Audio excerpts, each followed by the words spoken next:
Alors c'est marqué dans le Passouk, Dirshu, et aussi pour la réfoua chez les mains de tous les malades d'Israël, et en particulier pour Esther Stella Batrana.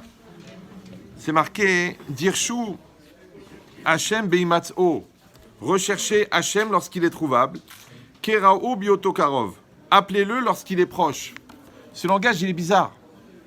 Parce que ça veut dire quoi, rechercher Hachem lorsqu'il est trouvable? On sait très bien que cette période-là, la période de Elul, la période avant Rosh Hashanah, c'est une période de proximité, où Hachem, il est dans une plus grande proximité. On dit Ameler Bassadé, le roi, il est dans le champ, donc c'est plus facile de l'aborder. Mais d'un autre côté, ça s'appelle Imatzo. Hachem, il est trouvable, il est plus trouvable. Il est plus Karov, d'accord? Il est plus proche. Mais pourquoi c'est marqué Dirshu? Puisqu'Hachem il est plus proche, pourquoi on doit le rechercher? Dirshu Hachem Beimatzo, recherchez-le lorsqu'il est trouvable. Keraou Biotokarov, appelez-le lorsqu'il est proche. Mais quand quelqu'un est proche, tu n'as pas besoin de l'appeler, il est devant toi. Quand tu appelles quelqu'un, c'est quelqu'un qui est loin, pour qu'il vienne. Quelqu'un il est devant toi, tu lui parles directement. Donc d'un côté on te dit qu'Hachem il est proche, d'un côté on dit il faut l'appeler.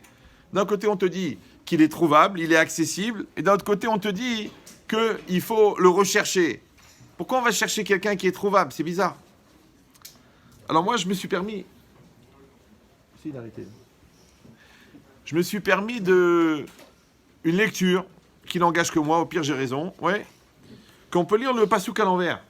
Qu'en vérité, Hachem, il est trouvable parce que tu le cherches. Vous me suivez ou non? Il est proche parce que tu l'appelles. Et ça, c'est une lecture qu'en vérité, on peut avoir dans la vie en général. Toujours, je pose la question, est-ce que dans la vie, on trouve ce qu'on trouve ou on trouve ce qu'on cherche? Parce que les gens, ils se demandent, qu'est-ce que je vais trouver, qu'est-ce que je vais trouver? Mais ce que tu vas trouver, c'est ce que tu cherches. D'ailleurs, quelqu'un qui a des problèmes, on dit, tu l'as bien cherché. On ne dit pas, tu l'as bien trouvé. C'est bizarre, ouais. Donc, en vérité, puisqu'en fait, on trouve ce qu'on cherche, donc au lieu de se demander qu'est-ce qu'on va trouver, on devrait se demander qu'est-ce qu'on cherche. Puisque ce qu'on cherche, c'est ça ce qu'on va trouver. Vous me suivez ou non? Comme des gens ils me disent, ouais, mais Rav, je voudrais le Shalom Bayit, mais j'arrête pas de l'insulter. Je dis, bah, ouais. L'autre, il dit, mais je comprends pas, il n'a pas confiance en moi, mais j'arrête pas de mentir. Mais ce que tu cherches, tu trouves. C'est facile. Ça veut dire que toute la réalité, elle n'est que la projection de ce que tu contiens. Ce que tu contiens, c'est ce qui est à l'intérieur de toi. Ce qui est à l'intérieur de toi, c'est ce qui est important pour toi. Alors demande-toi, qu'est-ce qui est important pour toi?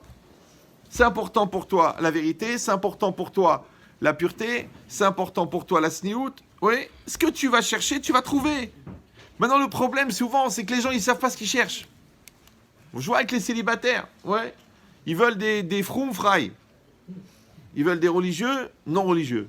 D'accord? Genre ouvert d'esprit, sympathique, qui va à la plage mixte, ouais. L'autre, il veut une non religieuse, mais religieuse. Avec toutes les valeurs de la Torah, la pudeur. D'accord? La femme du Hazonish. Alors que lui, il est le mari de la Boniche. D'accord?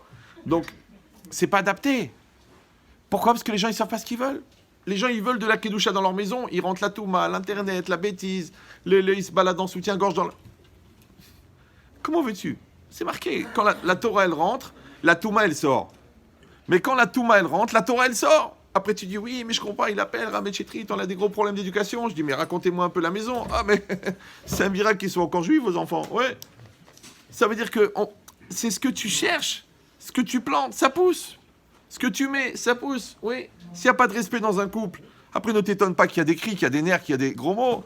C'est logique. Tu dis, oui, mais vous comprenez, c'est notre façon de parler, mais en vérité, on le dit, mais on ne le pense pas. Puis après, on s'excuse. Ça change rien. Un gars, comme ça, il est venu à la maison, il avait 5 enfants, dont 4 asthmatiques. Je dis, vous êtes très coléreux. Il me dit, c'est vrai, mais après, je me calme. Je ne suis pas tout le temps en colère. Je dis, oui, vous n'êtes pas tout le temps en colère, mais vos enfants, ils ont tout le temps peur. Ça, c'est le phénomène du terrorisme. Le terroriste ne va pas faire une bombe tous les jours. Il fait une tous les 3 ans, 4 ans. Ça suffit, les gens, ils ont peur pendant 4 ans. Donc maintenant, toi, tu ne te poses pas la question, ouais, de ce que tes enfants y voient, au lieu de te poser la question de qu'est-ce que tu leur montres. Dans toute la vie, c'est pareil. Donc le gars, il dit, je comprends pas. Moi, ils viennent chez moi. Ah, mais j'ai triste. On veut une bracha pour la parnassa. Quand c'est des hommes, je les regarde dans les yeux, je leur dis, monsieur, vous faites certaines bêtises qu'on ne doit pas faire quand on est marié. Ils me disent, mais c'est lié de Serrara. Je dis, ben, ces bêtises-là, elles enlèvent la bracha, elles enlèvent la parnassa. C'est un choix. Tu veux des plaisirs faciles, tu veux les plaisirs de chra, la bracha, elle part. Après, est-ce que vous pensez que ma femme, elle doit améliorer le mikvé? Mais toi, déjà, toi, tu fais un trou dans le fond du bateau et tu dis, le bateau, il coule. Mais à part ça, oh, j'ai fait un don et j'ai aidé et j'ai truqué. Mais toi, personnellement, toi. Donc, vous avez bien compris que dans la vie, on trouve ce qu'on cherche. Ça va? Donc, il faut savoir ce qu'on cherche. Comment on appelle rechercher? Doresh. Ici, c'est marqué, Dirshu Hashem, cherche. Cherche Hashem, comme ton couple, dans le couple. Tu peux être passif. Bonjour, bonsoir. On regarde un film, qu'est-ce qu'on fait? On fait le 5e. Non, tu peux rêver. À demain. Il n'y a rien à manger? Ben non, décongèle une pizza. De toute façon, déjà, l'ambiance est froide. D'accord? Non, sinon, tu vas aller vers ton mari, tu vas aller vers ta femme. Tu vas lui parler, tu vas la draguer, tu vas rigoler avec elle. Tu vas entretenir ton couple. C'est pareil, les enfants. Toi, tu leur parles que quand ils font une bêtise, que quand tu reçois une lettre de l'école, jamais tu leur parles. Un papa, il est venu, il m'a dit, Rabbi Chetri, vous vous rendez compte ce qu'il m'a dit mon fils? J'ai écouté un cours à vous sur l'éducation, j'étais tellement impressionné, je lui ai dit, tu sais, mon fils, on va établir une relation, on va parler ensemble, on va faire des choses ensemble. C'est ce qu'il m'a répondu? Un fils de 19 ans? J'ai dit, non, je ne sais pas. Il m'a dit, papa, j'ai mis 19 ans à m'habituer à ton absence, et maintenant tu veux m'imposer ta présence. C'est pour ça que quand vous voulez vraiment parler sincèrement avec un enfant, mettez un gilet pare-balles. Parce que vous ne savez pas ce qui va sortir. Vous me suivez ou là? En fait, c'est un proverbe tchécoslovaque. Vous avez étudié un peu les proverbes tchécoslovaques? Non? C'est un très beau proverbe. Vous pouvez réfléchir à ça aux toilettes et en plus, ça peut aider. Il dit, ne jette jamais la pierre à ton voisin. J'avais appris ça quand j'avais 14 ans. Ne jette jamais la pierre à ton voisin quand ta maison est en verre. Retour de manivelle. Vous me suivez ou non? C'est comme si tu vas critiquer ta femme qu'elle fait rien à la maison alors que toi, tu lèves pas un verre. Il vaut mieux que tu te taises. C'est moins dangereux. Vous comprenez cette logique-là? Ben, c'est exactement pareil. Mais si quelqu'un, il avait ce recul, et surtout cette dynamique d'être Doresh, c'est-à-dire qu'il faut chercher ta femme, il faut chercher ton mari. Il faut lui courir après, il faut rigoler avec lui, il faut draguer, il faut faire des efforts, envoyer des petits trucs sympas, faire des surprises. Non, tu dis, oh, c'est plus notre âge. Mais t'as pas compris, le romantisme que tu donnes pas à l'autre, il peut aller le chercher ailleurs. En taref. Vous me suivez? Non, lui, c'est pareil, l'enfant. Prends-le dans tes bras, dis-lui que tu l'aimes, dis-lui qu'il est magnifique, dis-lui qu'il est extraordinaire. Ah, écoute, j'ai pas que ça à faire, je suis occupé, j'ai beaucoup de repassages à faire. Mais il y a des gens dans le train qui sont prêts à lui dire à ta fille qu'elle est belle. Dis-lui, toi. C'est cachère. Moi, j'ai dit, il faut que les pères, ils draguent leur fille, et que les mères, elles draguent leur fils. Et c'est bien. Pourquoi? Parce que quand il a reçu l'affection, quelqu'un qui a mangé une assiette de dafina, et tu lui proposes une choucroute, il la mange pas, il n'a pas faim. Donc si les enfants, ils sont rassasiés, ouais, ils vont pas aller chercher ailleurs. Dans toute la vie, c'est pareil. S'ils sont rassasiés dans leur Torah, pourquoi ils vont aller chercher du vide de Netflix et de la bêtise et là-bas, ils sont pas nourris. Comme ils sont pas nourris, ils sont en anorexie. En anorexie, vous savez très bien, tous les nutritionnistes vous l'ont expliqué, surtout mesdames, qu'il faut jamais faire les courses quand on a faim. Tu vas acheter tout le magasin. Mais dans la société, la télé, Internet, ils sont fabriqués des nouveaux produits de consommation. Ouais. Donc les gens, ils sont devenus addicts. Du coup, la Torah, ils la voient nulle. Par contre, Internet, ils le voient super. Et après, ils se rendent compte que même Internet, c'est nul. Du coup, ils n'ont ni la Torah, ni le reste. Vous me suivez ou non? Et c'est là qu'ils commencent à chercher des nouveaux chemins. Mais s'ils étaient pleins, s'ils étaient entiers, s'ils étaient gonflés, ils n'ont pas besoin. Le gars, il est bien dans sa Torah. Il est bien dans sa synagogue. Il est bien avec son père, sa mère et ses frères et ses sœurs. Quand elle vient la Touma lui faire un clin d'œil, il dit, mais là, je suis occupé. Je suis bien. Tu dis, oui, mais tu pourrais être mieux. Non, je suis bien. Mais si tu lui mets une Torah de Ramma, une synagogue de lourd, une ambiance de la maison débile, parce que chacun il est devant son ordinateur, et qu'à table, il ne se passe rien, et que Shabbat, chacun il se lève pour aller dormir, alors l'enfant il dit, c'est ça la famille, c'est ça la maison. Maintenant, réfléchissez bien. Moi, je suis en train de parler de l'enfant. Mais rappelez-vous ce qu'il dit Ben Chetrit, si vous avez entendu parler de lui. Il dit, avant d'éduquer l'enfant qui est devant toi, il faut d'abord que tu éduques l'enfant qui est en toi. Vous me suivez ou non? C'est que toi, en tant que mari, tu es un enfant devant ta femme. Toi, tu es un enfant devant ton mari. Vous deux, vous êtes des enfants devant vos enfants. Les enfants, ils sont des enfants devant les parents. Et nous tous, on est des enfants devant Hachem. Donc, il faut cette dynamique-là que tu mets dans ton couple, cette dynamique que tu mets dans ton travail, cette dynamique que tu mets dans ta Torah, c'est elle qui fait que Hachem, il est proche. C'est ça, dire Shu Hachem Bimatzo. Parce qu'encore une fois, tu peux être passif. Tu dis, écoute, je vais à la prière, je suis religieux, je fais le Dafayomi, ouais, ça va, c'est bon, c'est bon. Mais tu cherches Hachem. La vérité, ça. Combien de fois j'ai dit à des gens religieux, hein, je dis, vous parlez à Dieu, ils réfléchissent, non, je prie. Ah. Vous me suivez? Oulala. C'est que les gens, ils prient, mais ils ne parlent pas à Dieu. Mais parle à Dieu. Ta grand-mère, tu te rappelles, à Meknes, elle ouvrait la fenêtre. Moi, ma mère, la main sur la mezouza, elle ne sait même pas lire. La main sur la mezouza. Et j'espère arriver à son niveau de prière. Après, qu'elle étudiait Brachot, et le Nefesh HaChaim, et les Mahloket, et le Rambam, et le Rosh, sur la Kavana, et les Sfarim, et tout, j'espère arriver à sa Kavana. Vous me suivez ou... Donc ça veut dire quoi? Ça veut dire que il faut être Doresh Hachem, il faut être Mevakesh Hachem. Ouais, dans le business, tu te bats, tu vas jusqu'au bout. Ta Gemara, il faut que tu la termines. Cette tefila là, tu vas bien prier. Ah, mais hier j'ai bien prié. Ah, j'ai pas la tête, demain je prierai bien. Non, cette prière là d'aujourd'hui, elle est perdue. Elle est morte. Si tu la rates, tu peux pas la récupérer. Faut la faire bien maintenant. Allez, vas-y, allez, concentre-toi. Ouais. Et dans tout c'est pareil, tu mets les tefilines. Ah, j'ai pas le temps, tu regardes tes emails, tu es pressé, t'arrives à Ishtabar. Tu vas mettre les tefilines. Demain peut-être tu seras mort. Alors mets-les bien. C'est pas grave, tu vas au mikvé, on te dit, ah, les ongles, ah, j'ai pas le temps, ah, truc, ah, il me reste un truc ici, ah, j'ai une tâche, ah, j'ai fait une déco en aîné, ah, je sais pas, le ravi m'a dit, il m'a pas dit. Chérie, tu vas une fois par mois au mikvé. Ouais, s'il y a un doute, ton mari, toutes les soirs, il va dormir avec une femme qui est impure. Pourquoi? Pour faire plaisir à qui? À ta coiffeuse, Mélinda, qui t'a dit, regarde, ça te fait super, ça te fait des super ongles. Ça te fait des ongles de folie, mais ton mari, il est krayav karet. Pourquoi? Pour faire plaisir à qui? Donc tu fais le mikvé, fais-le bien. Tu manges kasher, mange bien kasher. Tu dis, oui, mais c'est marqué en hébreu, on est à Tel Aviv, c'est marqué chazir, hein, pitom. Mais tu vois pas que le chômeur, il est en train de prendre une ligne. Tu penses que c'est kasher? Ah, mais je comprends pas, alors, c'est pas possible, alors. T'as pas compris, lui, il a son libre arbitre. S'il veut vendre taref, il vend taref. Mais toi, pourquoi tu manges? Tu sais, c'est compliqué. Va, trouve la bonne terouda, regarde la cache-route de là, la cache-route de là. C'est comme tu veux. Peut-être ta misva. La misva, c'est pas de manger cachère. La misva, c'est de chercher à manger cachère.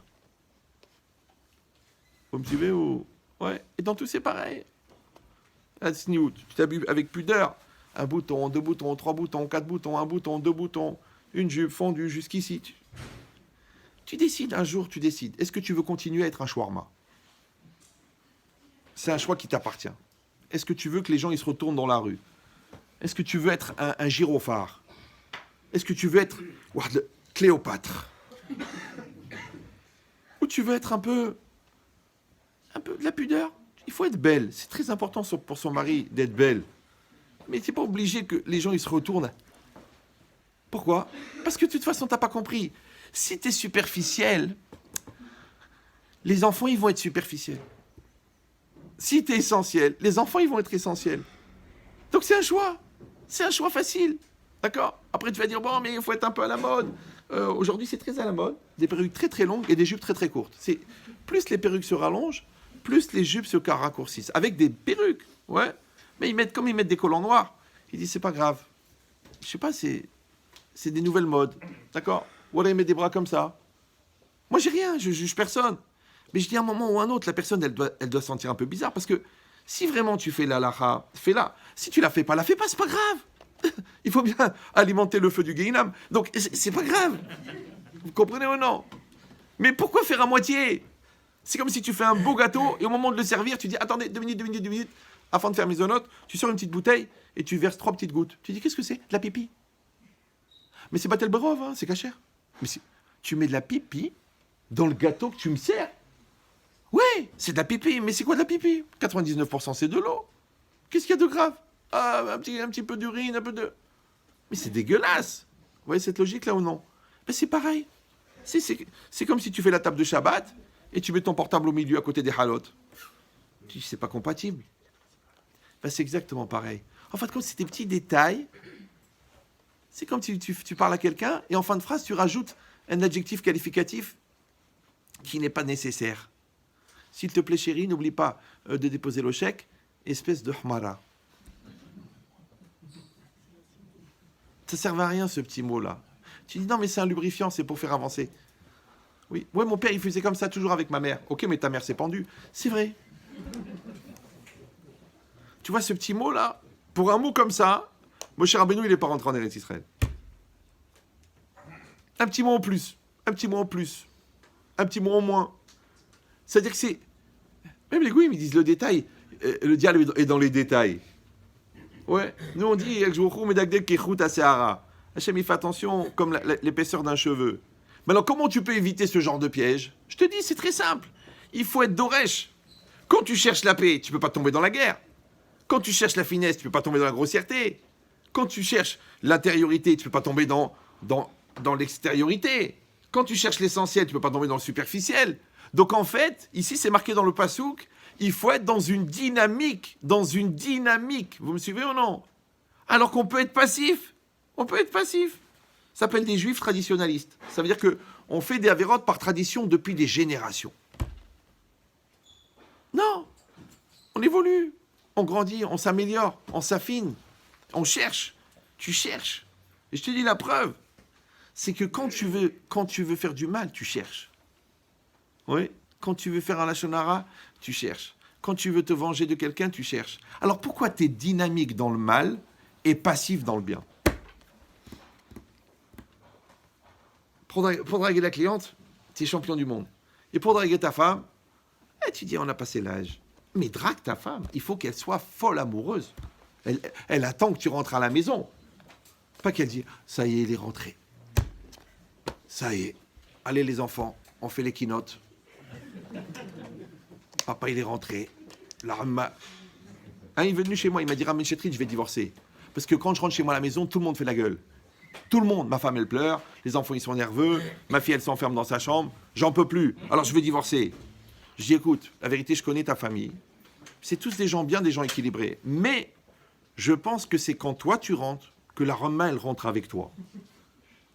Tu rentres avec la Ramma. C'est ta tranche de mort. Même tes chaussures, elles sont mortelles, ça s'appelle des pompes funèbres, d'accord? Mais si tu rentres souriant et positif, ouais, et constructif, mais qu'est-ce qui va t'arriver? Ça s'appelle Dirshu Hashem. Vous me suivez ou non? Donc déjà, tu dois te mettre dans un état d'esprit maintenant. Tu dis maintenant, je vais chercher Hashem. Je vais chercher les solutions, pas les problèmes. Je vais chercher le positif, pas le négatif. Ouais. Je vais chercher les qualités, pas les défauts. Parce que les gens, qu'est-ce qu'ils font? Ils appellent ça le perfectionnisme. En vérité, c'est des pervers narcissiques. Ouais. Et genre, ils cherchent les défauts pour améliorer. Ouais. C'est ça le perfectionniste. C'est que là où il regarde, c'est imparfait. Parce qu'il veut améliorer, soi-disant. Les goïms, ils ont une phrase extraordinaire. Ils disent, l'enfer est pavé de bonnes intentions. Avec tes bonnes intentions, tu m'as rendu dépressif. Avec tes bonnes intentions, tu m'as rendu stressé. Avec tes bonnes intentions, tu m'as pourri les vacances. Mais avec des bonnes intentions. Imagine, avec des mauvaises, qu'est-ce qu'il aurait pu faire? Maintenant, on ne se rend pas compte des fois. Ouais, l'enfant, il t'amène une note. Combien t'as eu? Ah, combien a eu le petit Cohen? Ah. T'as vu ce que t'as fait là? Ouais, c'est rien. Ta femme, elle t'a fait un truc. Goûte, dis que c'est bon, c'est délicieux, c'est magnifique. Non, tu manges. Heureusement que c'est bon, sinon je l'aurais jeté à la gueule. Elle a passé 3 heures, dit que c'est bon. Lui, c'est pareil, il s'esquinte toute la journée à vous fabriquer un standing. Quand il rentre, accueillez-le. Souriez. Garde ton tailleur sur toi. Pourquoi dehors, t'es une star et à la maison, là, est star? Reste un peu maquillé, un peu truc. souriante, sympathique, qui rentre, mon amour, mon cœur, ma vie, mon bouquet de fleurs. Qu'est-ce que ça peut faire? Ah, écoutez, ça se fait pas, maintenant qu'on est religieux. Un religieux, ça veut dire angoissé. Mais de la musique, vous êtes deux à la maison, mais de la musique et vous dansez tous les deux. Et vous c'est marqué dans la lacha. C'est que les gens, ils ont oublié d'être heureux. Après, ils appellent, ils disent Ramet Chetrit, est-ce que le Xanax est permis par la lacha? Est-ce que le Tranxène est recommandé dans ce genre de cas? Ça veut dire que la logique, elle est simple. Si tu cherches le bonheur, tu trouves le bonheur. Si tu cherches les problèmes, tu trouves les problèmes. Ça, c'est ce qui est marqué Dirshu Hashem. Rechercher Hashem. Beimatzo. Ouais. Pas quand il est trouvable. C'est ça qui va faire qu'il est trouvable. C'est que celui qui veut voir les miracles d'Hachem, toute la journée, c'est des miracles. Le Ramban, il dit, pourquoi est-ce que la Torah ne nous raconte que des miracles? Il dit, parce que la vie d'un juif, c'est que des miracles. Alors pourquoi les gens disent, bah écoutez, c'est pas évident, je les attends, les miracles, et puis c'est pas toujours quand on voudrait, et puis ça se passe pas quand il vaudrait, et puis je suis sceptique, mais va prendre des antiseptiques. Rabotaï, les miracles n'arrivent qu'à ceux qui y croient.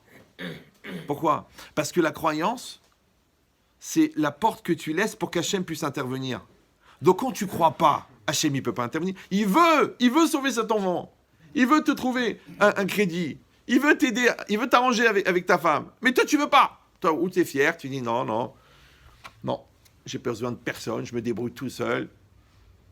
Et un gars, je lui dis, toi, t'es comme un avion, toi. Il m'a dit, ah bon? Je lui ai dit, pourquoi? Il m'a dit, pourquoi? Il m'a dit, parce que je lui ai dit, il n'y a pas de marche arrière chez toi. Il n'y a pas de remise en cause. T'as une tête dure. Eh bien, c'est cette logique-là. Ça s'appelle la souplesse existentielle. Ouais. Que nous, on appelle les midotes. Parce que les gens, ils viennent en vérité. Moi, j'ai 60 ans. Ça fait 35 ans que j'écoute des lourdeurs, des problèmes. Ouais. Des fois, j'ai dit aux gens, mais vous n'avez pas de cerveau. Le bon sens, c'est mis la Torah aussi. Hein. C'est qu'à un moment ou un autre, au lieu de chercher des spectateurs de ta douleur, ou des gens qui vont confirmer que tu es dans la souffrance, peut-être que tu pourrais sortir du problème. Rappelez-vous que la même énergie qu'il faut pour trouver une solution, c'est la même qu'il faut pour maintenir un problème. Alors quand tu vois l'énergie que tu mets pour garder ton problème, comme si c'était une mitzvah, pourquoi? Encore une fois, parce que qu'est-ce que tu cherches? Moi, les gens, ils m'appellent au bout d'une heure pour m'expliquer le problème. Je dis, qu'est-ce que vous voulez, madame? Elle dit, mais écoutez, ça fait une heure que je vous parle. Je dis, écoutez, je ne sais pas, j'ai rien entendu. Dites-moi, je veux m'en sortir. Dites-moi, je veux que ça s'arrange. Dites-moi, je veux trouver une solution pour cet enfant. Il y a toujours des solutions. Parce que la solution et le problème, ça va ensemble. La question et la réponse, ça va ensemble. Donc, quand tu tiens la question, tu tiens la réponse. Comment ça se fait que tu n'arrives pas à la réponse, toi? En tas de deux solutions. Soit tu manques d'imagination, soit tu es intéressé à la question. Donc, tu n'es pas dans une posture positive de rechercher des solutions. Tu n'es pas dans une posture positive d'améliorer ton couple. Tu n'es pas dans une posture positive d'améliorer ton étude de la Torah. Tu peux lire les pages, tu peux écouter, tu t'endors, tu mets l'enregistrement du Daf Yomi, tu dors. Après, est-ce que tu dois faire la bracha, Birkat Torah? C'est pas évident. Tu vas dire, attends, ça fait 15 ans que je fais Daf Yomi, je sais toujours pas ce que ça veut dire Tanoura Banan. Peut-être il faut que j'apprenne. Tu sais toujours pas ce que c'est Ika de Amré. Peut-être il faut que j'apprenne. Prends le goy breton, ouais, en 2 ans, il fait un Mishnah Brura. Toi, 58 ans de judaïsme, et t'as pas encore appris à traduire tout le schéma. Peut-être il faut que tu te convertisses. Tu sais pourquoi? Parce que lui, il cherche. En 2 ans, regarde ce qu'il a fait. Toi, tu cherches pas. Tu dis, ça va, Baruch Hashem. Le Man Hashem, Hasde Hashem. On va tous les ans à Natania. Qu'est-ce qui peut nous arriver? Ouais. Donc c'est marqué. Dirshu Hashem Beimatzo Keraou Bioto Karov. Ouais, toujours tu demandes où est-ce qu'il est Hashem, pourquoi il répond pas à mes prières. Je prie, j'entends rien, je vois pas de résultat. Je dis mais comment il est Hashem? Il est loin ou il est proche? Il est juste là ou il est loin? Parce que les gens ils se rendent pas compte. Mais comme ils vivent dans des compromis, donc en vérité ils veulent pas trop la proximité de Dieu, parce que la proximité de Dieu, elle casse l'ambiance. Vous me suivez ou? Ouais. Toi, tu veux Baba Salé, tu veux les tzadikim, tu veux les gdolim, mais tu veux aller chez eux prendre une bracha, mais tu veux pas vivre avec eux toute la journée. Parce que 4 heures du matin, le mikvé, après la Kabbalah, les Kavanot, la prière pendant 1h30, après tu t'assois, tu prends ta Gemara, tu approfondis, Rabbi Akiva Eiger, le Ran, le Rajba, après tu dors une demi-heure, après tu manges légèrement et tu redémarres. Tu dis non, moi c'est pas ça que je veux. Moi je veux détente, joint les pains, ambiance, rigolade. Et quand j'ai besoin, je vais chez le tzaddik. C'est ça que tu veux, ouais. Donc il est loin de toi. Hachem c'est pareil. Quand est-ce que tu appelles Hachem? Quand tu as des problèmes. Vous savez, il y a une très belle histoire. Je vous la raconte.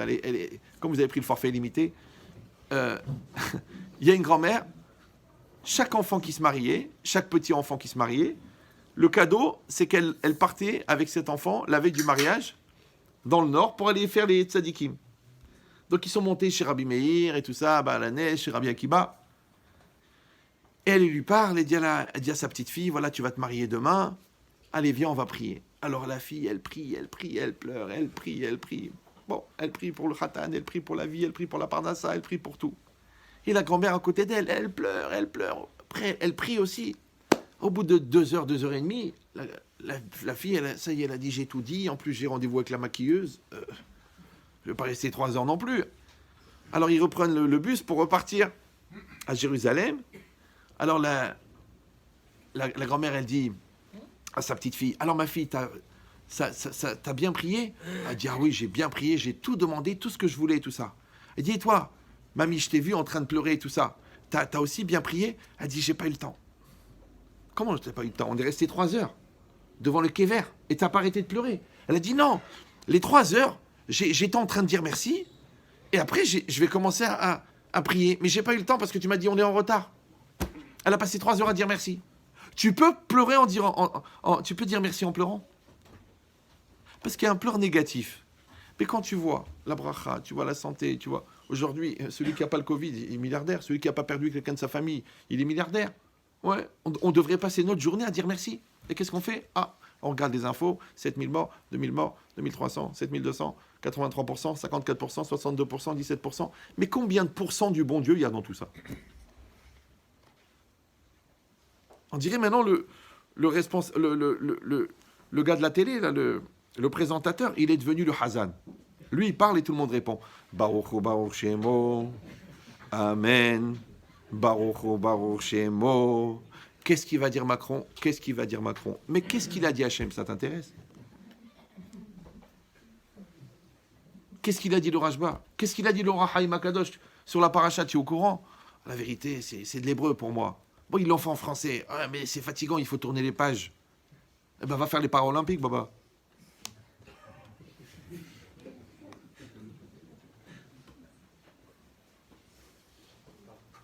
Ah, Botaï, c'est pas shoot. C'est pas shoot.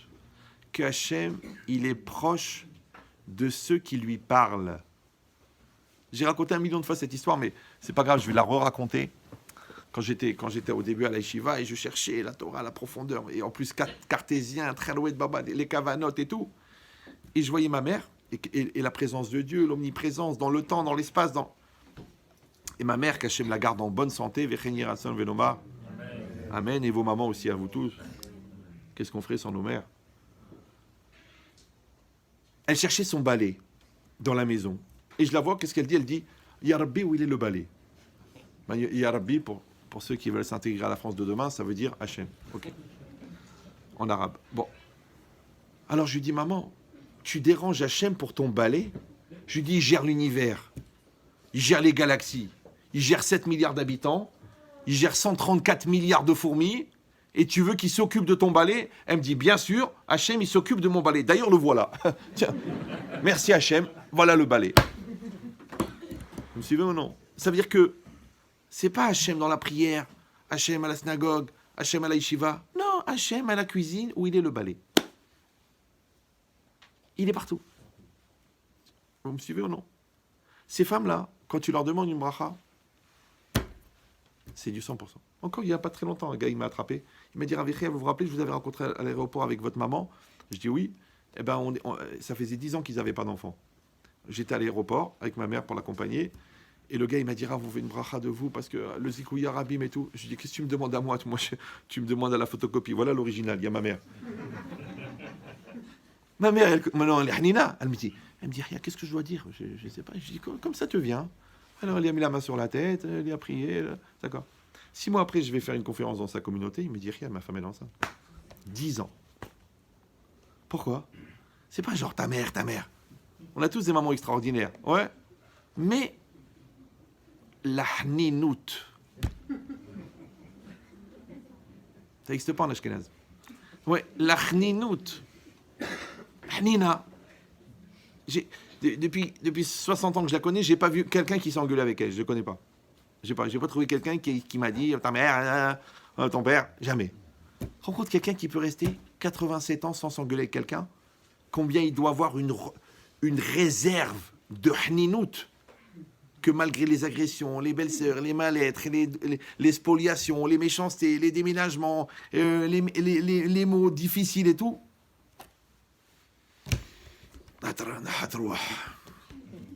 Tout va très bien, mon fils. Et si moi je me dis, maman, c'est pas normal, chut, tais-toi. On parle pas. Allez, ça va. Le bon Dieu s'en occupe. Ça veut dire, nous, avec toute la Torah qu'on a étudiée, comme on dit, Khalet al-Denia. Ouais. Ben, c'est exactement pareil. Toi, en vérité, tu voudrais la proximité d'Hachem, mais c'est toi qui crée cette proximité. Pense à lui, parle-lui, d'accord? Tu n'es pas obligé d'être Breslev pour faire Idbo des doutes. Tu vas à ton balcon le soir, tu parles à Dieu. Tu vas te balader tout seul, tu lui parles. Tu rentres dans ta cuisine, il est 1h du matin, tu es dans ton bureau, tu lui dis Hachem, il faut qu'on règle des choses. Voilà ce qui se passe avec le petit, j'ai essayé ça. Trouve-moi les mots parce que je ne sais plus quoi faire avec lui. Il va aller renvoyer de la 3e école. C'est la dernière qui nous restait. Il faut que tu m'aides. Allez, le bébé, il est à toi. Il faut lui parler. Les gens disent non, on ne va pas le déranger pour ça. On va voir le psychologue, le psychiatre. Va le voir. Mais à part ça, parle au bon Dieu. Donc ça veut dire qu'ici, c'est marqué. Kera ou biotokarov. C'est-à-dire que tu vas rendre Hachem proche par le fait que tu l'appelles. Après, c'est marqué Yaazov Racha Darko. Ouais. Darko n'est pas le masculin de Darka. Ça n'a rien à voir. Darko, derrière, c'est le chemin. Darko, c'est son chemin. Maintenant, qu'est-ce que c'est un chemin? Ça, j'ai expliqué 1 million de fois. Même ici, je me rappelle, je l'ai expliqué.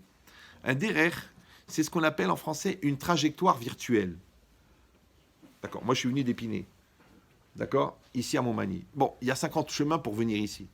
Maintenant, ces chemins, ils sont faits avec toi, avec des bâtiments, avec des routes, avec des arbres, avec des parcs. Ouais. Mais le décor, il est posé. Mais le chemin, il n'est pas posé. Vous me suivez ou non? Ça s'appelle une trajectoire. C'est comme une feuille de route, comme une anticipation. Quelqu'un, il doit avoir des chemins. La Torah, par exemple, elle s'appelle Aderer. Toujours le Maharal, il dit à Torah, c'est Aderer. Mais dans la Torah, ça ne veut rien dire Aderer, puisqu'il y a 1 million de chemins. Ouais, il y a 1 million. Rien qu'en Chassidoute, il y a 360 écoles de Chassidoute. Je ne sais pas si vous me comprenez. C'est-à-dire qu'il y a 360 manières, alpi, selon la Chassidoute, de regarder la Gemara, le Chasse, le Midrash. Ouais. Après, des milliers d'écoles dans la Gemara, et des milliers dans la Lacha, et des milliers dans les Sfaradim, et des milliers dans les Ashkenazim. Alors, comment tu peux dire un chemin? Justement, c'est ça l'idée. La Torah, elle est là, mais le chemin dans la Torah, chacun il peut faire en respectant les 613 mitzvot et les halachot. Tout le Shulchan Aruch, tu peux faire ton chemin. Un chemin comme ça, un chemin comme ça, un chemin comme ça. Et bien c'est pareil. Toi, tu as un chemin, ça veut dire quoi? Parce qu'on dit Assam Derachav, celui qui pose ses chemins. Ça veut dire que toi, ton éducation, ta personnalité, ta Hirat Shamaim, ta Emouna, ils vont faire que tu vas te fixer des chemins.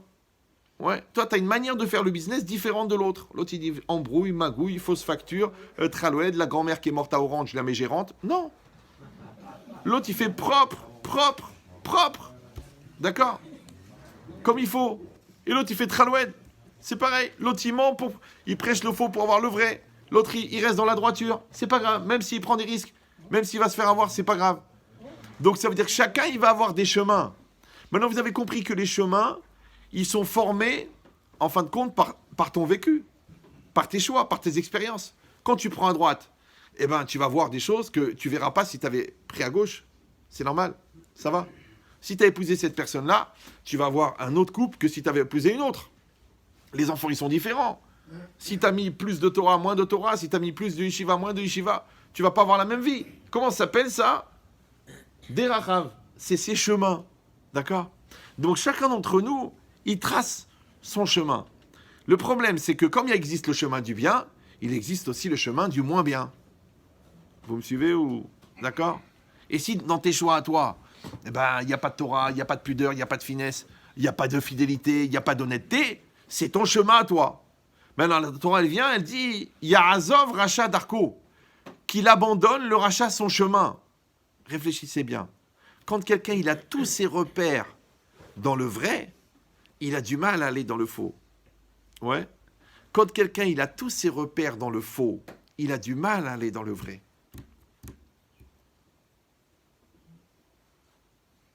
Ça va? C'est-à-dire qu'on garde le libre arbitre, ouais, c'est les proportions qui changent. Parce que même quelqu'un qui a 80% d'avérotes et 20% de mitzvot, il a le libre arbitre. Il peut faire ou des mitzvot ou des avérotes, mais c'est plus dur. Ouais, quelqu'un qui ment toute la journée, il aura du mal à dire la vérité. Mais il a le choix, il peut dire la vérité. Mais c'est dur, parce qu'il s'est conditionné, il s'est formaté à mentir. Quelqu'un qui fait attention de toujours dire la vérité, même pour un petit mensonge à 2 balles, il n'arrive pas. Les téléphones, tu peux me passer ton père? Alors, tu as envie de dire, il n'est pas là. Mais tu mens pas. Tu mens pas. Alors, tu dis, bon, bah, passe-le moi, qu'est-ce que je te dis? Parce que tu n'arrives pas à mentir. Vous me suivez ou non? Ça veut dire que même si tu as le choix, mais la proportionnelle est différente. C'est comme si dans ton couple, il n'y a jamais eu de gros mots. Ouais? Et bien, le gros mot, il va avoir du mal à arriver. Mais si dans ton couple, il n'y a jamais eu de compliment, le compliment, il va avoir du mal à arriver. Les gens, écoute, j'ai pas l'habitude. Moi, des fois, des gens me disent, mais écoutez, Rabbi Chetrit, moi, j'ai pas l'habitude de dire à mes enfants, je t'aime, de les prendre dans les bras.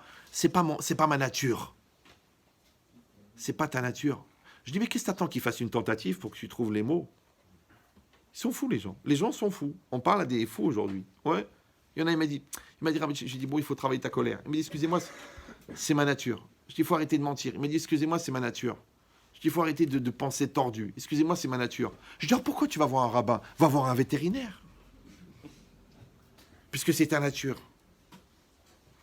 Mais l'humanité, la conscience, ou l'Aïrat Shamaïm, c'est justement de sublimer sa nature, de dépasser sa nature. Parce que pour suivre sa nature, Baba, il y a déjà les animaux. Ils suivent leur nature, ils suivent leur pulsion, ils suivent leurs nerfs, ils suivent leur conditionnement, ils suivent leur éducation. Alors on est condamné, en 2 mots en plus. Non, tu dis non. Je suis nerveux, mais je vais travailler. Là, j'étais à un mariage. Il est référencé sur lauralinou.com. La maman du Khatan, elle a souffert avec son mari parce qu'il y a eu un divorce, il y a eu un remariage, elle a souffert avec la... Et elle est quand même venue, elle est venue au mariage, elle était sous la choupa. À la fin, je suis sorti, je lui ai dit, madame, faites-moi une bénédiction. Elle m'a dit, Rav, je dis, vous n'êtes pas mis en colère, vous avez pris sur vous, pour la joie de votre fils, vous avez avalé, pas une couleuvre, ou d'un poteau. Je dis, faites-moi une bracha, madame. Je suis fier de vous, que vous avez réussi à faire ça.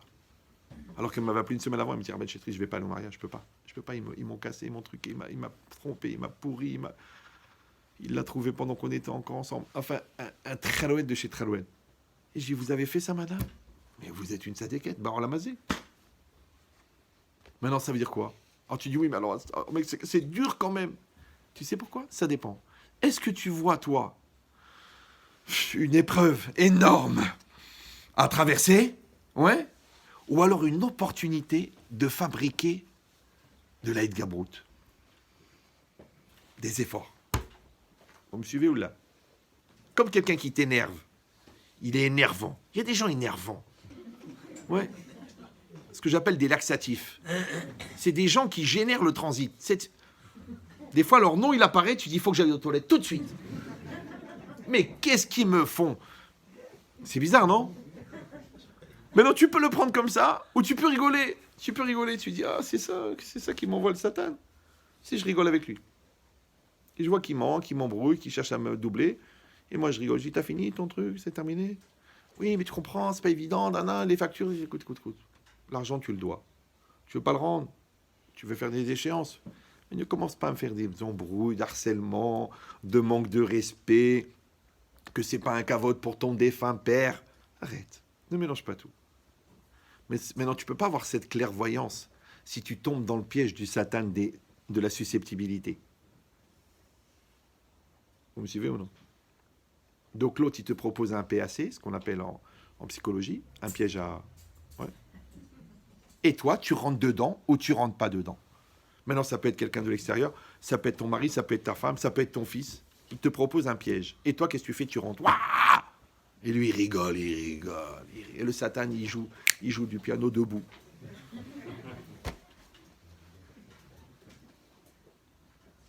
C'est ce qui est marqué ici.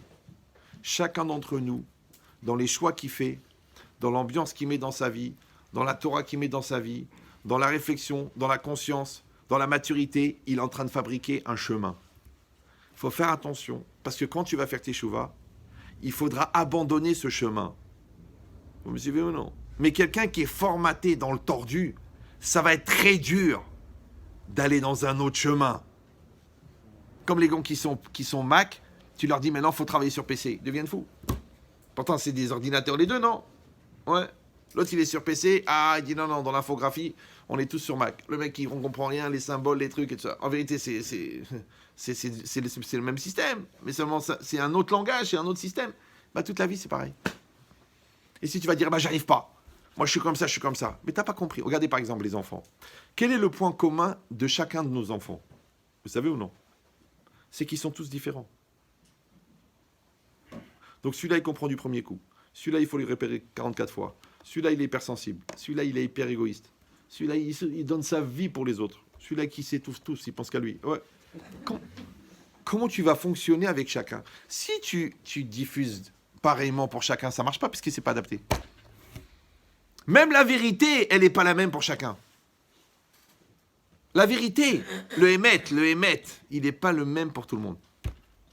Ravolbeu, il a dit ça. Ravolbeu, vous avez entendu parler de lui? Non? Très religieux, il aurait pu habiter à Montmagny. Ouais. Il a dit, Emet chez Nomatim Kimat Sheker. Une vérité qui n'est pas adaptée, c'est presque un mensonge. C'est comme si un Baal Tchouva, tu commences à lui expliquer les chomot du Harizal. C'est Sheker. Mais tu dis, mais c'est écrit dans le Harizal. Oui, mais c'est pas adapté. Un enfant de 6 ans, tu commences à avoir des exigences d'un enfant de 21 ans. C'est du mensonge. Même si, non. J'ai vu un gars avec sa femme, il était comme ça. Oui, il faut qu'elle soit comme ça, il faut qu'elle soit comme ça, il faut qu'elle soit comme ça, il faut qu'elle soit comme ça. Mais essaie d'aimer la femme qu'elle est au lieu de lui demander d'être la femme que tu voudrais qu'elle soit. Il me dit alors, il faut renoncer alors. Je dis, il faut renoncer à faire chier. Oui, il faut renoncer. Il faut renoncer. Et c'est pareil pour les femmes, hein.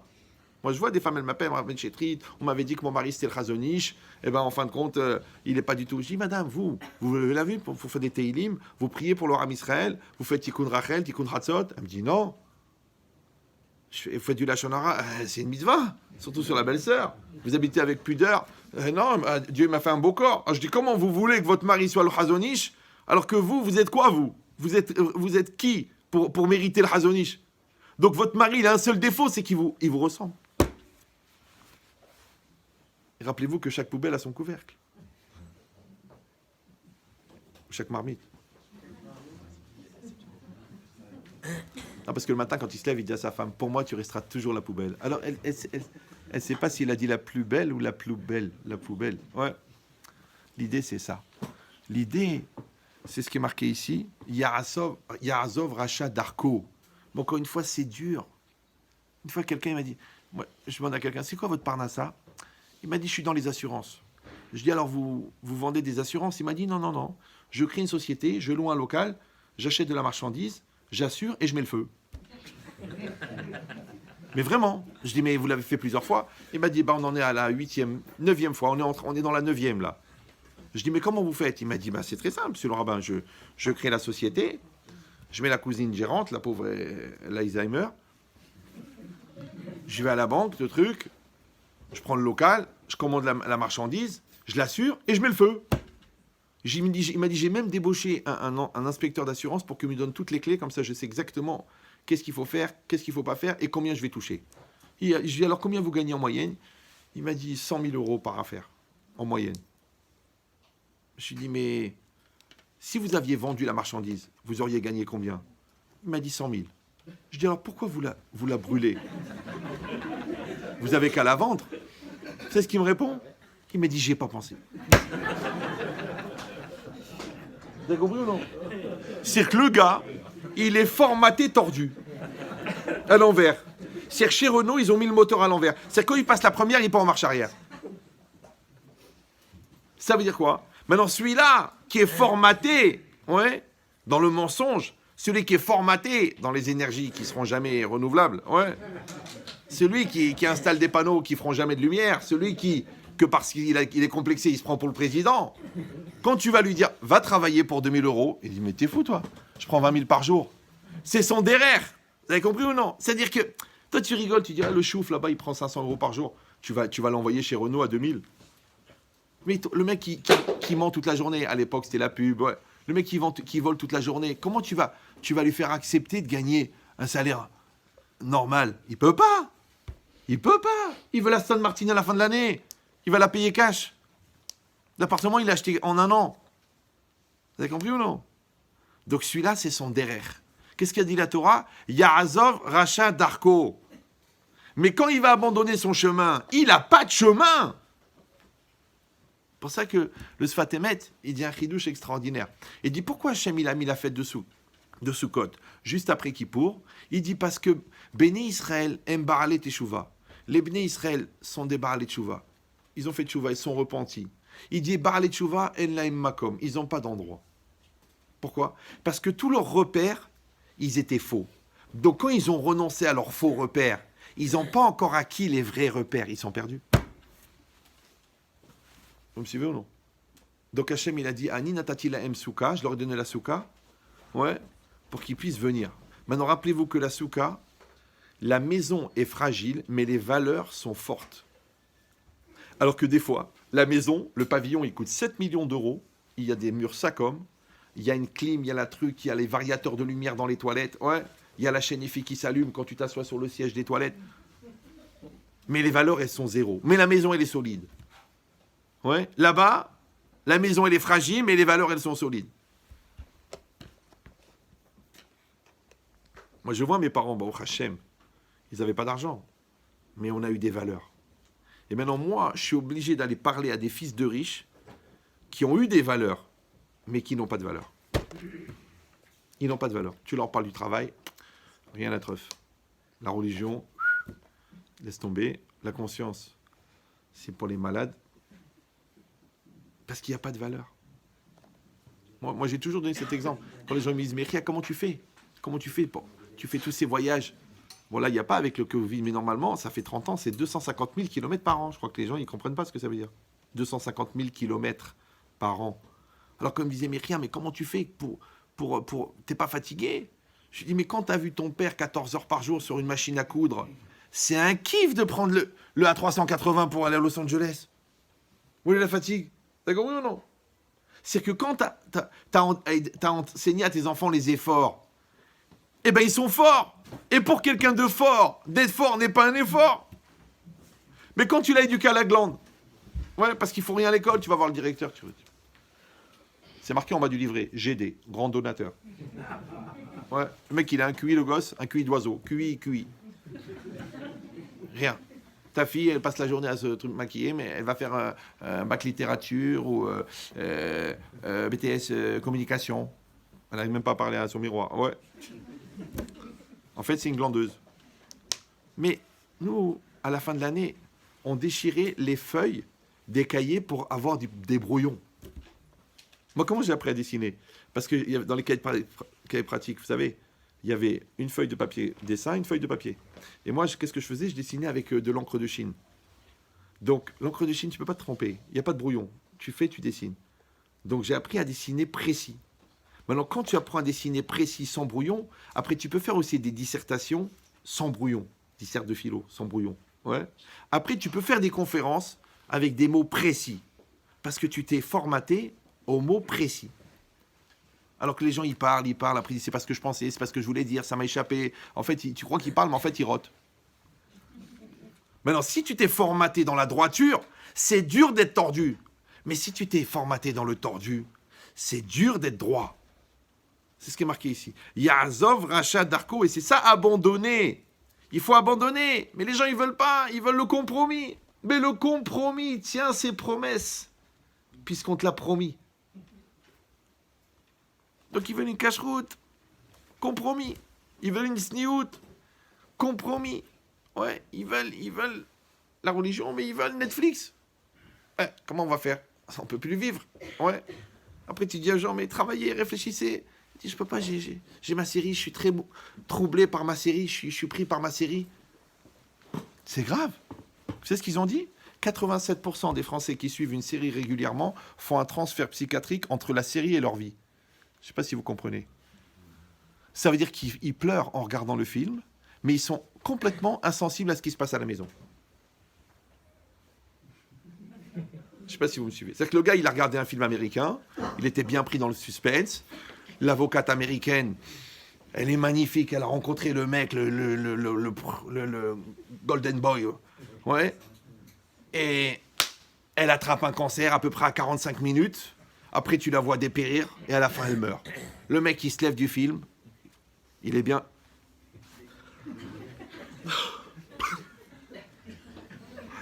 C'est toujours les meilleurs qui partent. Une sadéquette comme ça, elle aurait pu être la femme du rabbi. Maintenant, la fille, elle va très bien. Elle vit à Los Angeles. Avec la décalage, elle est en train de faire son footing. Le mec, il pleure des vraies larmes. Il pleure. Il rentre à la cuisine. Sa femme, la pauvre, ça fait 1 mois et demi que son mari l'a pas touché. Elle pleure vraiment. Ouais. Et lui, il le regarde comme ça et lui dit, tu arrêtes ton cinéma.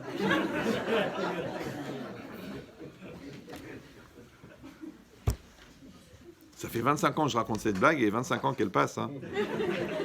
Elle doit correspondre à une certaine réalité, c'est pas possible. D'accord. Mais c'est quoi l'idée? L'idée, c'est que tous nos choix nous engagent. Tous nos comportements nous créent un climat. Ce que tu étudies, encore une fois, ce que tu fais, la manière de prier, l'endroit où tu pries, les gens que tu côtoies, les gens avec qui tu travailles, la couleur de l'argent que tu gagnes, tout ça, c'est ton chemin. Mais si, chasvé shalom, lo aleno, simsileno, tout, c'est tordu, il faut quitter ça. Mais est-ce que tu as une voie de garage? Est-ce que tu as où aller, toi? C'est pour ça que les gens, ils n'arrivent pas à renoncer. Et c'est ça la force du Yetzer Hara. Il te fait rentrer dans des habitudes, il te fait rentrer dans des standings, il te fait rentrer dans des genres de personnes, des genres d'amitié, et après, t'es collé. Tu n'arrives plus à t'en sortir. Donc, tu n'arrives pas à faire tes chouvas. Parce que les gens disent, mais je voudrais bien ramener chez Trin. Mais je sais très bien où elle est la vérité. Mais vous comprenez, on a des habitudes. Alors, au début, t'es mal, et après, t'es vieux. Après, tu dis, quand on est vieux, on peut pas tout récupérer, on ne peut pas tout changer, on peut pas. Qu'est-ce qu'on va faire? On est condamné. Ah bon? Ah bon? Alors, quand le médecin te dit, écoutez, monsieur, si vous continuez à fumer comme ça, dans 1 mois, vous pourrez offrir vos poumons aux autoroutes. Le mec, il a peur, il voit la radio de ses poumons, 2 taches noires, il jette le paquet de cigarettes. D'accord? Celui-là, on lui explique, tu sais, si tu continues à parler comme ça à tes enfants, si tu fais pas une thérapie, ils vont tous se suicider, tous dépressifs. Le mec, il change. Alors, pourquoi est-ce que les coups, ils te réveillent et la réflexion, elle t'endort? Parce que c'est ça la teshuva. Les gens croient la teshuva, tu achètes un chapeau, tu laisses pousser les pailleuses, tu achètes un costume noir et tu t'entraînes devant la glace. Les Ma'an Hashem, Baruch Hashem, Kiddush Hashem, Hiyul Hashem, Lo Alenu, Simsilenu. Non. Non. La teshuva, c'est que la vera, le da'at, il t'a quitté. La conscience te quitte. La mitzvah de teshuva, la chouve, c'est de ramener le da'at. Vous me suivez ou non? Maintenant, le problème, c'est qu'au moment où la personne, elle faute, elle est be'esya hada'at, elle enlève sa conscience. Comme elle continue à vivre, ouais, avec son Yetzer Hara, et qu'elle n'arrive pas à vivre avec sa mauvaise conscience, alors qu'est-ce qu'elle fait? Puisqu'il faut bien qu'elle soit cohérente. Alors, écoutez bien ça. Elle est cohérente avec ses incohérences. Moi, j'ai vu des gens comme ça. Par exemple, ils font une erreur. Ils se trompent d'étage. D'accord? Donc, au lieu de rentrer chez eux, ils rentrent chez la voisine. Ça peut arriver. Puis, ils tombent amoureux, ils rigolent avec elle, ils font des projets, ils font des trucs, ça se passe mal dans leur couple et tout ça. Ils s'engagent et tout. Puis, un jour, ils deviennent fous. La femme, elle se rend compte. Et puis c'est une crise, et les beaux-parents, la famille, tout ça, tout le monde. Le gars, il se réveille, il dit, je suis fou, je suis malade, j'ai une femme, 5 enfants, des tzadikim, 2, 3 à la yeshiva, et maintenant je suis avec la petite vendeuse de 20 ans. Il voit qu'il est devenu fou. Et qu'est-ce qu'il fait? Je lui dis, écoute, c'est très simple, tu appelles ta maîtresse, tu dis, c'est terminé. Devant moi, tu l'appelles, tu dis, c'est fini. Qu'est-ce qu'il me dit, le gars? Écoutez, Rav, je dois aménager la chose, je dois lui dire gentiment. Je dis, mais ta femme, elle est en train d'attraper un cancer de ce que tu la trompes. Et l'autre, tu veux la ménager, mais elle savait que tu étais marié. Qui c'est qu'il faut? Qui c'est qui doit souffrir? D'accord? C'est-à-dire que le gars, écoutez bien, il est incohérent, ouais, parce qu'il trompe sa femme, mais il essaye d'être cohérent avec son incohérence. Vous me suivez ou non? C'est-à-dire qu'il va continuer à fumer des joints, mais les revotes Shabbat. Il va tromper sa femme, mais il va dire...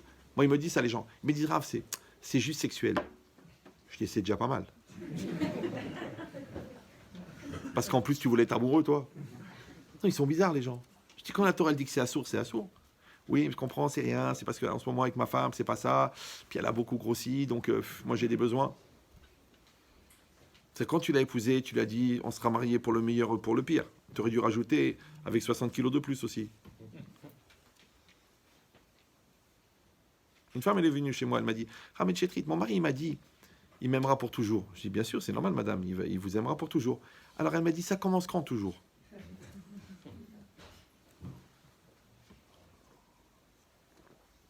Je dis et je répète,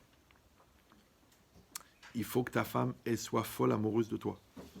Il faut que ton mari soit fou amoureux de toi. Il faut que pour tes enfants, tu sois Ward. Superman. Rabbi Shimon Bar Yochai. Ouais. Maintenant, quand toi, tu vas être Rabbi Shimon Bar Yochai pour eux, tu vas être obligé d'être Rabbi Shimon Bar Yochai pour toi. Et c'est exactement pareil. Hachem, il faut que tu puisses le regarder dans les yeux. Il y a le Shulchan Aruch, il est là, tu peux le regarder dans les yeux. Mais sur chaque chose, tu dis, non, c'est pas évident, la cache-route, la vérité, c'est... Le Shabbat, il est long.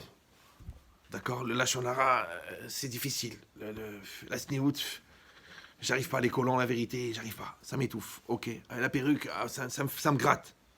Les tefilines, j'ai peur de m'étrangler. Mais il faut pas les mettre là. Ouais. La cache-route, c'est pas le même goût. Le vin cachère, il est insipide.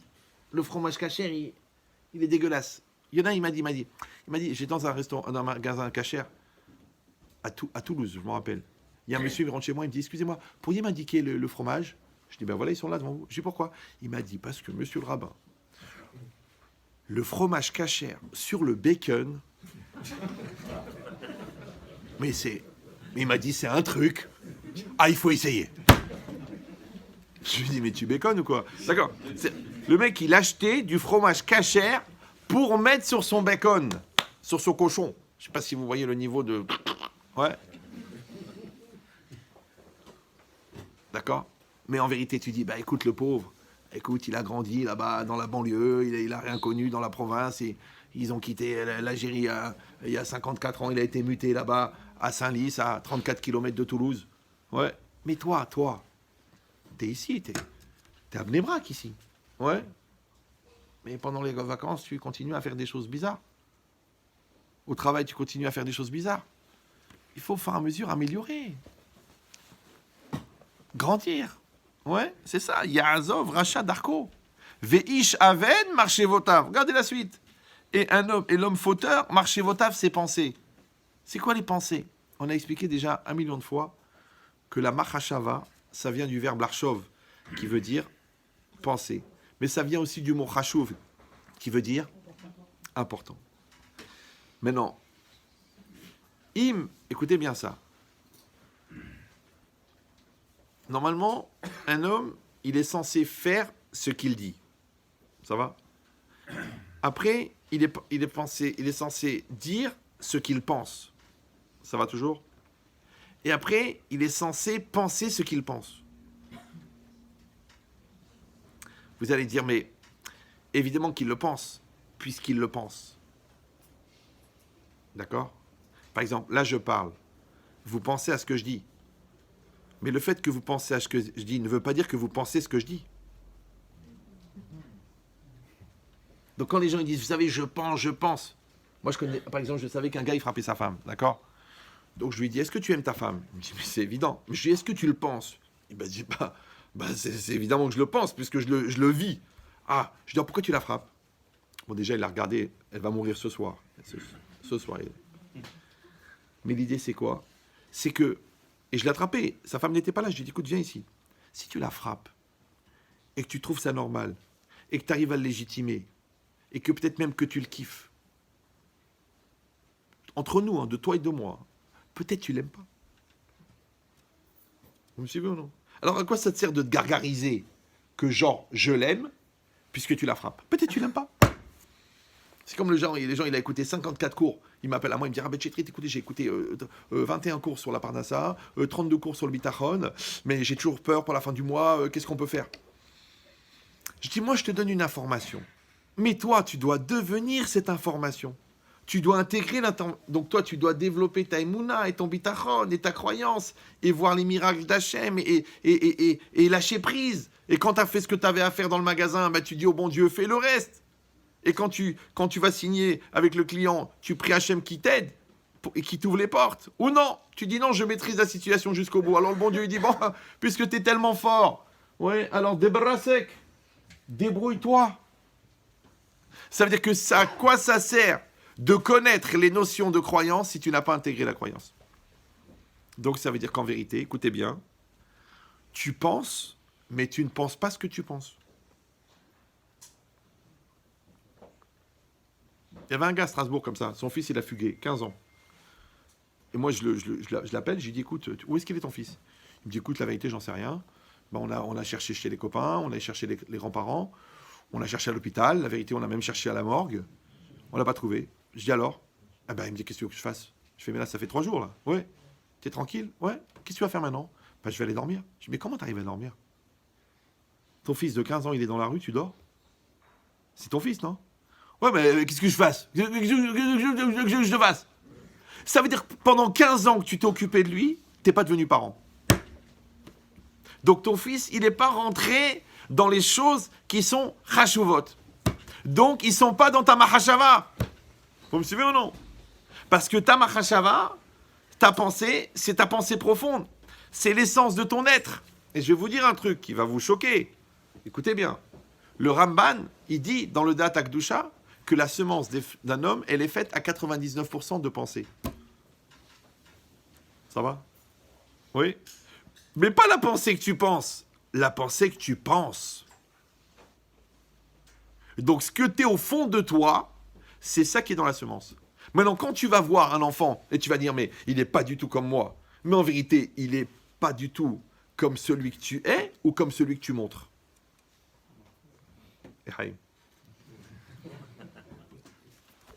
Parce que toi, tu te connais. Quelqu'un qui est honnête avec lui-même, quand il voit son fils mentir, il sait très bien que lui aussi, il ment.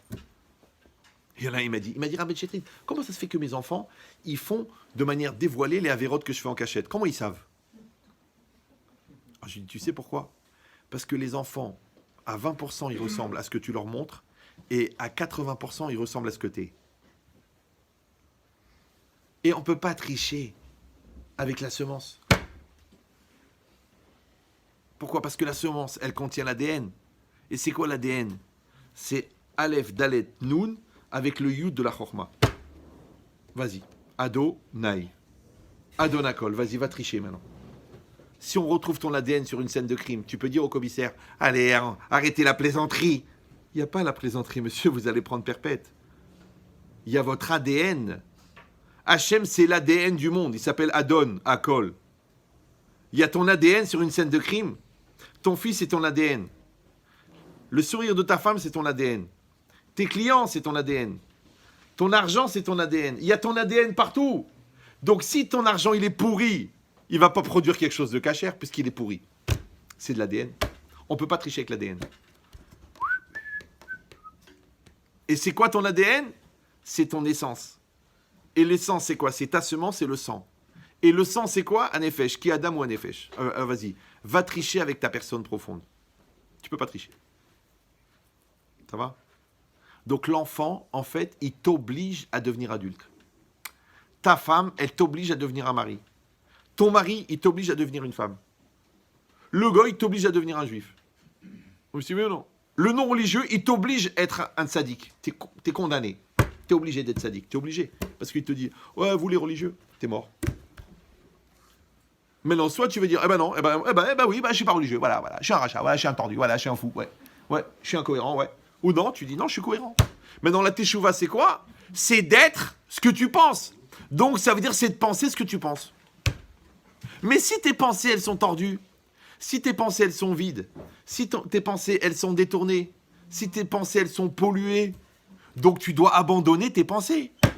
Les pensées, on a dit que c'est quoi? C'est ce qui est chachouf pour toi. Or, la réalité, c'est quoi? C'est que ce qui va se passer, attention, tous les vendredis soirs, on le dit, non? Sauf ma'aseh b'machashava tehila. La fin de l'acte est dans la pensée au départ. Donc, en fait, toute la réalité, elle n'est que la projection de ta pensée. Après, tu dis, ouais, ma vie, elle est pourrie.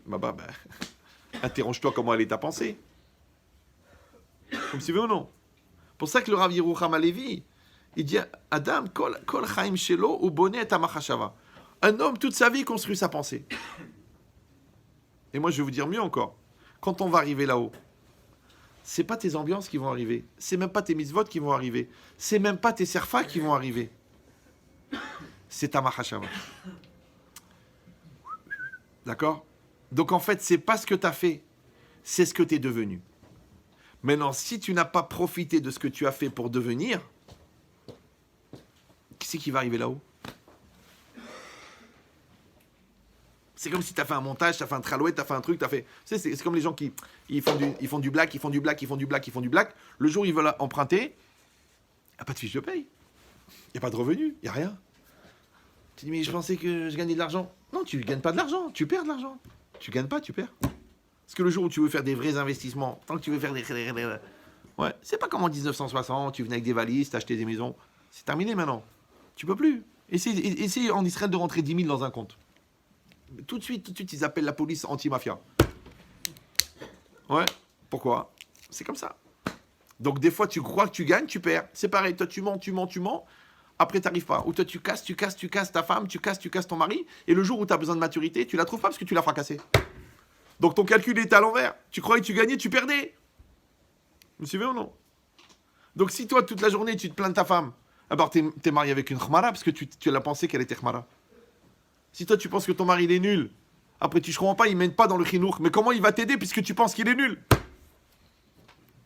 Donc une femme, elle fabrique son mari. Le mari fabrique la femme. Ah, tu dis, mais à l'époque, on n'y pensait pas, on n'était pas psychologue, on n'a pas réfléchi. Eh bien, tu vois que la réflexion n'est pas optionnelle. C'est obligatoire. Et là, il est venu chez moi, il s'est énervé, il m'a dit, Rav Chetrit, j'en peux plus. J'ai une femme, elle est d'une lourdeur, elle est d'une bêtise, elle est vraiment une khmara de haut vol. Qu'est-ce que je dois faire? Je suis obligé de supporter. Je lui dis, mais mon frère, si elle était intelligente, elle serait partie depuis longtemps. C'est un miracle qu'elle soit idiote pour supporter un brel pareil. Ça existe dans les deux sens, hein. Tous les exemples sont bisexes. Mais ça veut dire que ce que toi, tu prends pour un défaut, c'est une chance qu'Hachem, il a fait. Vous me suivez ou non? Tu dis, mais mon fils, il comprend pas du premier coup. Mais heureusement, comme ça, tu as le temps d'évoluer, Gabriel. Parce que s'il comprenait du premier coup, il dit, ah, mais papa, t'es un pauvre type. Tu me demandes à moi de ne pas regarder les films bizarres, et toi, je t'ai attrapé sur Internet à j'ai vu ton historique. Dis-moi, tu fais une licence en anatomie féminine ou là? Ou tu termines médecine en chirurgie? Ah, excuse-moi, pourquoi tu regardes, ça sourd, tu manques de respect à ton père. Toi, tu manques de respect à ton père, lui, il manque de respect à son père. On va voir, le père, le fils, il y en a bien un des deux qui est saint d'esprit. Ça fera le père, le fils et...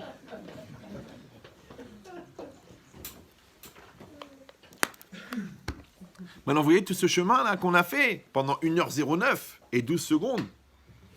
Donc maintenant, vous avez le sens, ouais. Regardez. Maintenant, moi, je vous dis les mots et vous repensez à ce qu'on a dit. Girshu Hashem Beimatso. D'accord? Être dans cette dynamique de recherche tout le temps. Et c'est ce qui fait qu'Hachem, il est trouvable. Keraou Biotokarov. Appelez-le lorsqu'il est proche. Yaazov Racha Darko. Il doit abandonner le rachat son chemin, c'est-à-dire tout le contexte qu'il a créé par les choix et les non-choix qu'il a fait, il doit l'abandonner. Veish aven marché votav. Et il doit aussi abandonner toutes ses pensées, c'est-à-dire l'essence de son être, sa définition la plus profonde, c'est sur ça qu'il doit faire. Et après, c'est marqué Veyashov el Hashem. Et il reviendra à Dieu. Vous avez compris ou non? C'est que le pasouk là, en fait, il te donne le process pour arriver. Parce que tout le monde dit, ah, fais teshuvah, teshuvah, l'Hashem, teshuvah bien, ouais. Mais c'est quoi la teshuvah? Voilà le chemin. Vous avez compris ou non? C'est que si tu ne fais pas tout ce chemin-là, tu crois que tu as fait teshuvah? C'est les gens qui disent, ah, cette année, je prends sur moi, je vais faire un shariat avec la kavana, je vais me couvrir les cheveux une fois par semaine. Une fois, j'ai fait cours dans une ville de province, pendant 1 an. Au bout d'1 an, le gars, il m'a dit, Rabben Chetrit, je prends sur moi de manger kasher une fois par mois. J'ai failli lui mettre un coup de boule et j'ai dit, kol hakavod. Ça m'a fait de la peine. Je dis, alors quoi, pendant tout le reste du mois, vous avez un autre corps, un autre estomac? Comment vous fonctionnez? C'est bon. Donc, Veyashov el Hashem. Et après, c'est marqué, Virachameu. Et Hashem, il va avoir pitié de lui. C'est-à-dire que toi, tu veux le rachamim d'Hashem, tu veux la miséricorde d'Hachem, ouais. Regarde le chemin qu'il faut passer pour arriver. Vous me suivez ou non? Les gens, non, qu'est-ce qu'ils font? Ils partent deux jours en Europe de l'Est, ils reviennent Hasidim. Kol hakavod, bravo, ouais. Mais dis-moi, après que tu es revenu, va faire 5 ans d'Yeshiva, étudie tous les soirs, trouve un rave. Non, ça y est, j'ai mon rave. Très pratique d'avoir un rave qui est mort. Jamais il va t'engueuler. Vous me suivez ou là? Non. Si tu fais pas, tu profites de ce que tu t'es réveillé là-bas.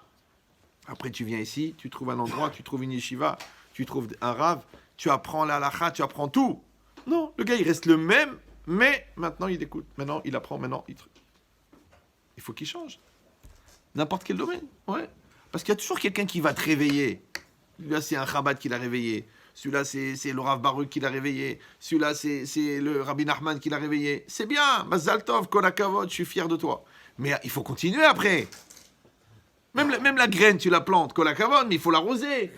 Après, il faut tailler les branches. Après, il faut mettre un tuteur pour que l'arbre il pousse droit. Donc, Veyashov el Hashem, Virachemeu. Ve'el Elokenu. D'accord? Il va revenir à Hashem. Il va revenir à Elokenu. Hachem, tout le monde sait, Hachem, c'est Yud Kevavke, c'est le tétragramme, c'est Rahamim, c'est la miséricorde. Elokenu, c'est Elokim, c'est la rigueur. D'accord? Est-ce que toi, tu es d'accord qu'il y a un bon Dieu qui est gentil, qui est sympathique, qui est généreux, qui est miséricordieux, ou le Père Noël, mais il y a aussi un autre qui donne la treha.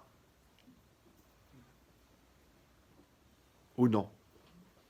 Moi, ils viennent chez moi, les gens me disent, oui, Hachem, je comprends pas. Hachem, il est amour, il est miséricorde. Alors pourquoi il y a des malheurs? Je lui dis, mais qui c'est qui vous a dit ça?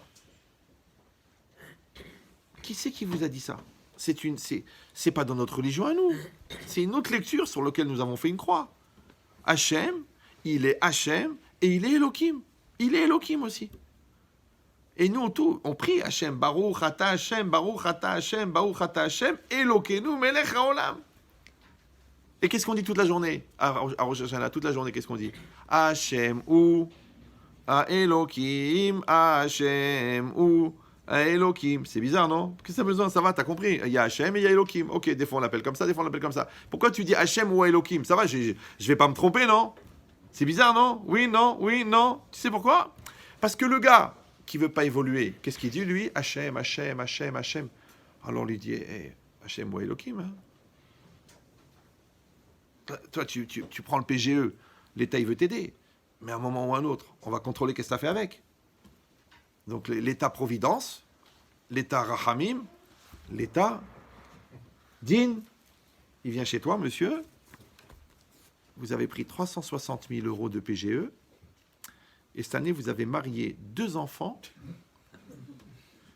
frais de mariage, 180 000 chacun. Ça fait 360 000. Je sais que vous êtes très social, mais là, je crois qu'il y a un petit peu abus, là. Ça s'appelle abus de biens sociaux.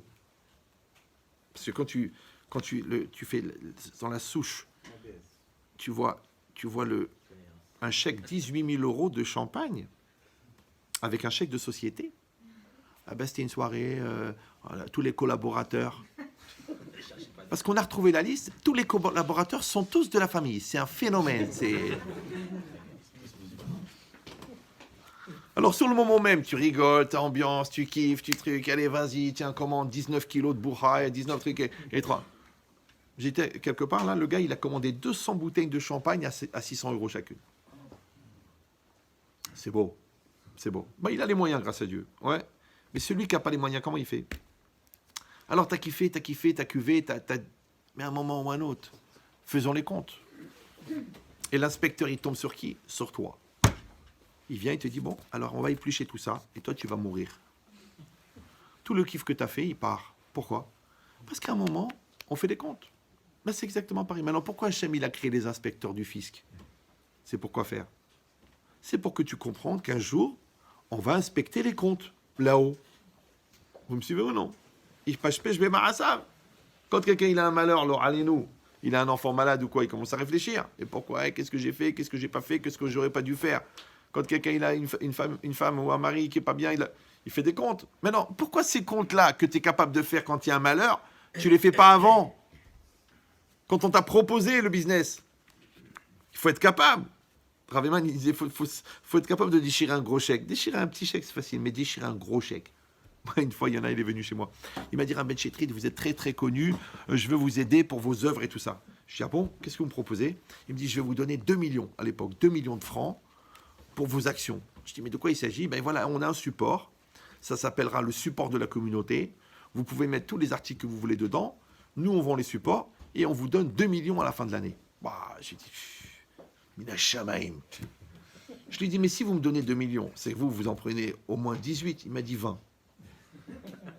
Parce que le mec, tu crois qu'il va les lâcher comme ça? Ouais. Après, je lui ai dit, ça vous dérange pas si je regarde un exemplaire? Il me donne un exemplaire du journal. Bémet, hein, là, je mens pas. Hein, ouais. Conseil régional de Moselle, mairie de Saint-François des Khalada. Je lui ai dit, mais dites-moi, c'est que des indemnités d'État, ça? Il m'a dit, oui, mais vous comprenez, ils ont des budgets, ils ne savent pas quoi faire avec, ils sont obligés de les dépenser, on leur rend service. Je lui ai dit, mais on va tous aller en prison, là. On va prendre 2 millions, mais après, on va avoir le loyer gratuit pendant 20 ans. Vous me suivez ou non?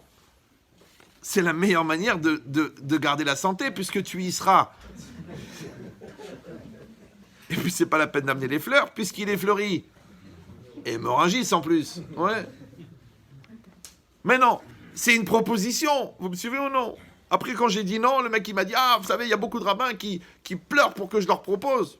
Je dis, mais il y a des rabbins des bois, c'est sûr. Mais c'est une épreuve. Mais tu peux dire non, tu peux dire oui. Après, vas-y, va manger du chien. Après, qu'est-ce que tu vas faire avec cet argent pourri?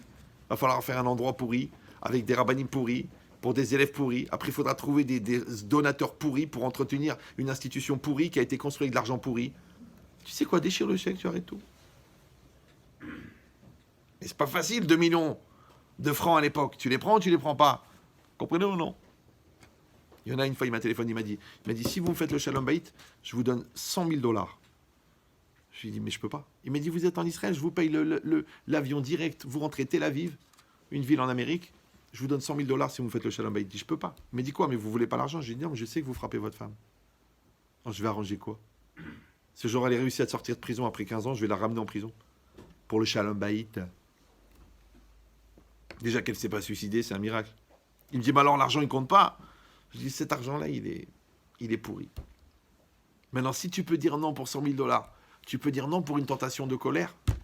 Tu peux dire non pour un décolleté qui se présente comme ça. Ward, servez-vous. Il y en aura des épreuves. C'est normal, ouais. Moi, je connais un gars, il travaille dans les énergies, mais propres. Il a demandé à toutes les secrétaires, toutes les collaboratrices en blouse.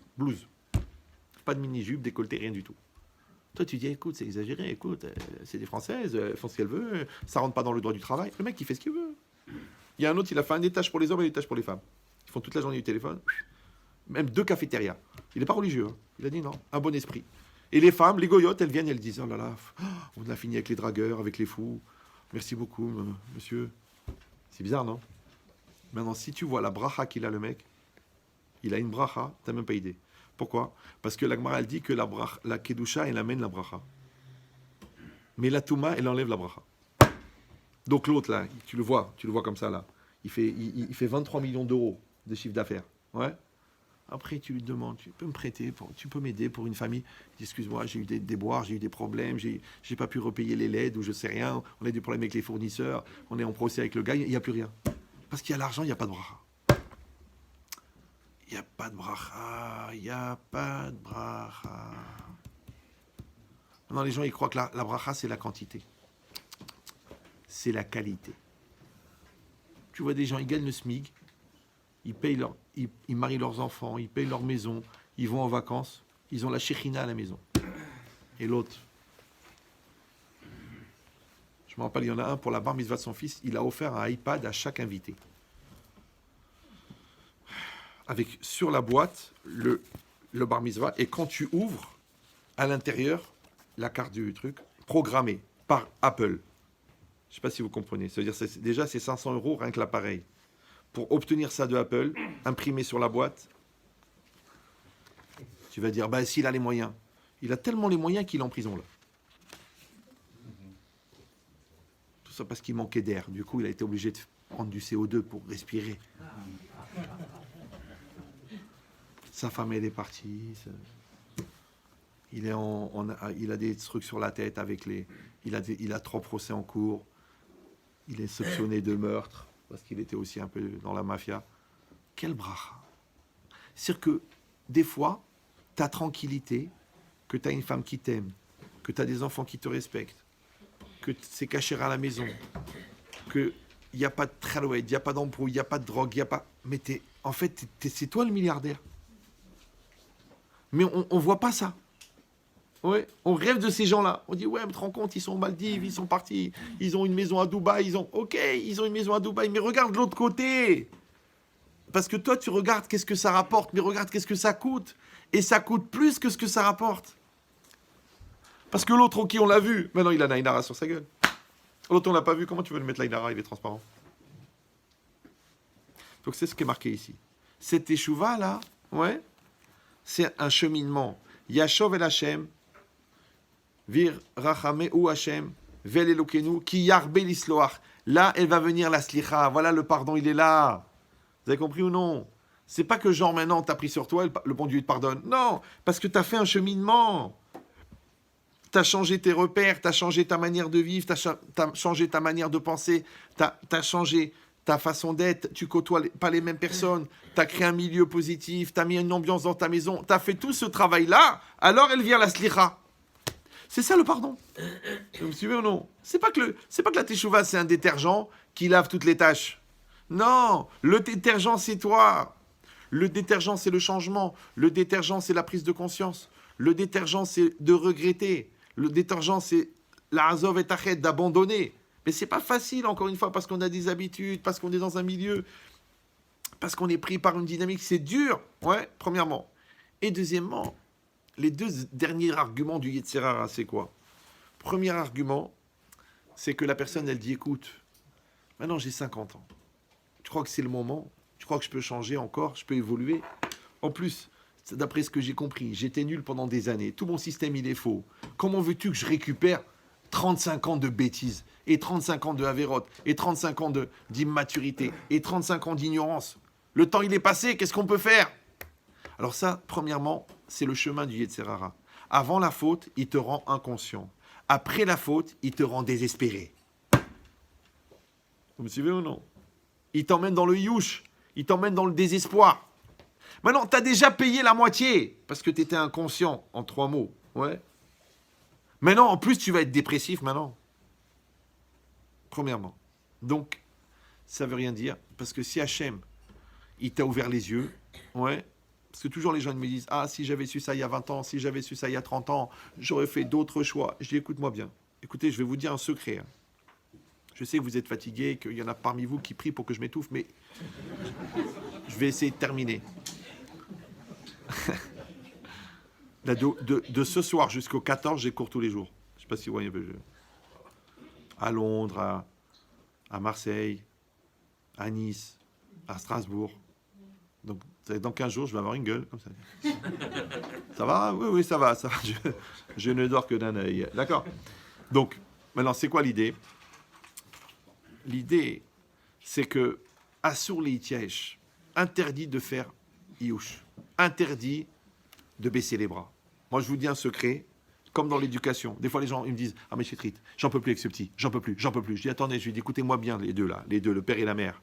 L'option baisser les bras n'existe pas dans l'éducation. Qu'est-ce que tu veux faire ?»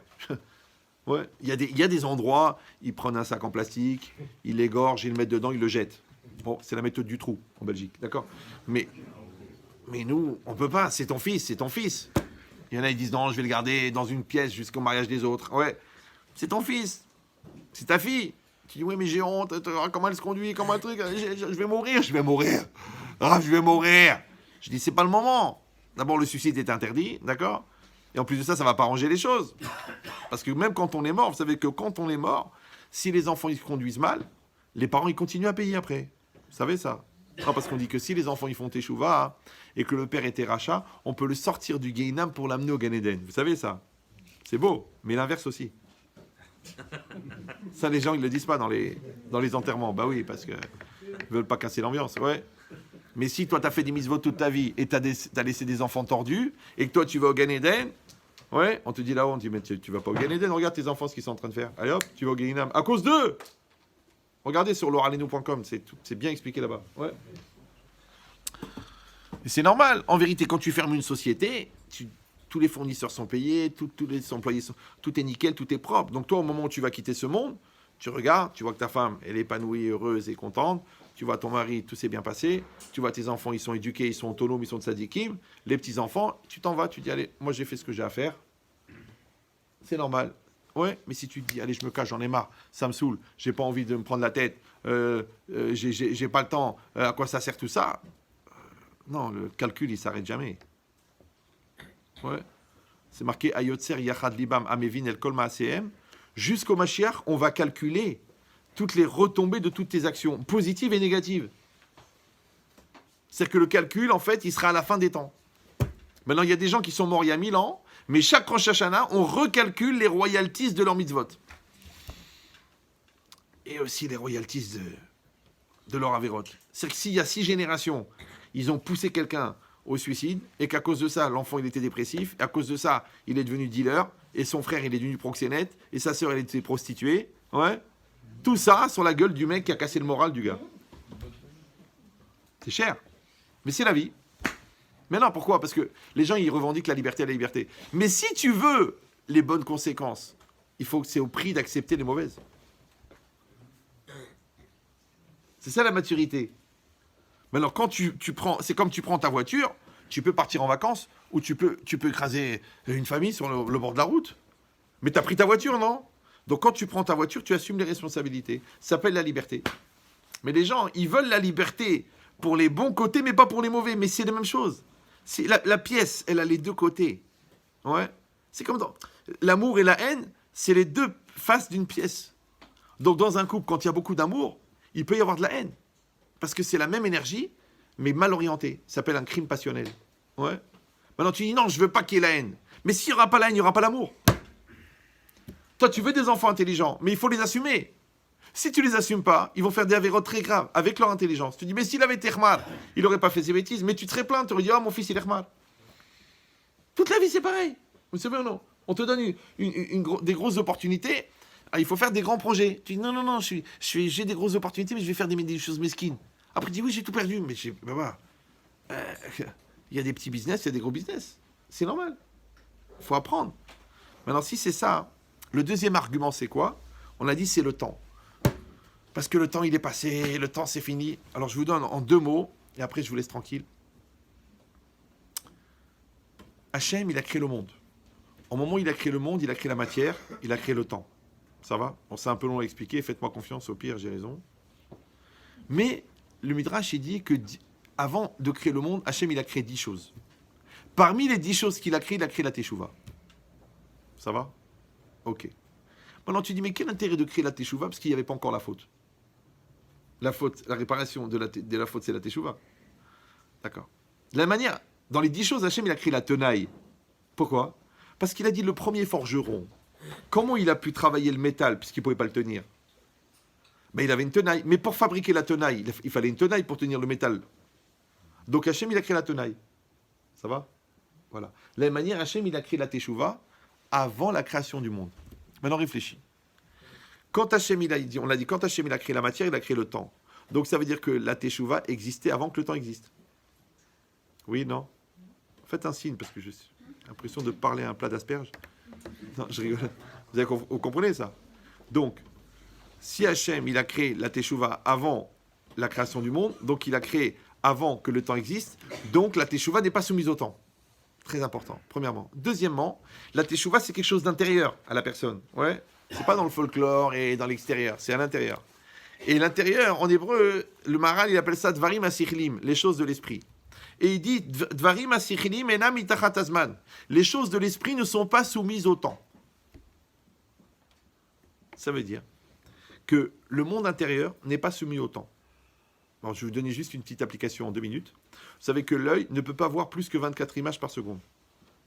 Donc, si dans une pellicule, vous mettez par exemple, vous faites passer 28 images, la personne, elle en voit 24. Elle ne voit pas les 28. Ça va? Parce que l'œil ne peut pas capter plus que 24 images par seconde. Mais le cerveau, lui, il peut capter 24 000 images par seconde. Pourquoi? Parce qu'il est rapide? Non, parce qu'il n'est pas soumis au temps. Ça va? Maintenant, si on dit que la Teshuvah, c'est quelque chose d'intérieur, et que le monde intérieur ne contient pas le temps, donc 1 seconde à l'intérieur, c'est comme 1000 ans, parce qu'il n'y a plus le temps. Et la Teshuvah, elle existait avant que le temps existe, donc elle n'est pas soumise au temps. Maintenant, il y a une Gemara incroyable. La Gemara dans Kiddushin, elle dit, si un homme, il dit à une femme, Ariat mekudeshetli, almenat she'ani tzadik gamour, tu es marié à moi à condition que je suis un tzadik complet. Ce qu'il faut à peu près 2 vies pour y arriver. Ouais. Mais lui, il n'est pas tzadik gamour. C'est un gars normal. Ouais. La Gemara, qu'est-ce qu'elle dit? Mekudeshet. Attends. Raphaël Kanievski, depuis l'âge de 7 ans, il étudie entre 8 et 16 heures par jour. Maintenant, il a 90 ans. On va dire il est tzadik gamour. Maintenant, toi, grâce à Dieu, tu connais Castorama, l'équipe, l'ambiance, Cyril Hanouna. Tu crois que tu es tzadik gamour, toi? C'est bizarre, non? La Gemara, elle dit, mais Koudéchet, il est marié. Pourquoi? Les mariages, ils marchent. Mais il a dit une chose débile. C'est comme s'il dit, tu mets Koudéchet à condition que la Lune, c'est Jupiter. Ça marche pas. Parce que la Lune, c'est pas Jupiter. Maintenant, tu crois que la distance entre la Lune et Jupiter, et la différence, elle est moins grande que toi et un tzadik gamour? Alors, comment ça se fait qu'elle est Koudéchet? C'est-à-dire, le mariage, il est valable. Elle est mariée. Qu'est-ce qu'elle dit, la Gemara? Shema ir bitshuva. Ouais.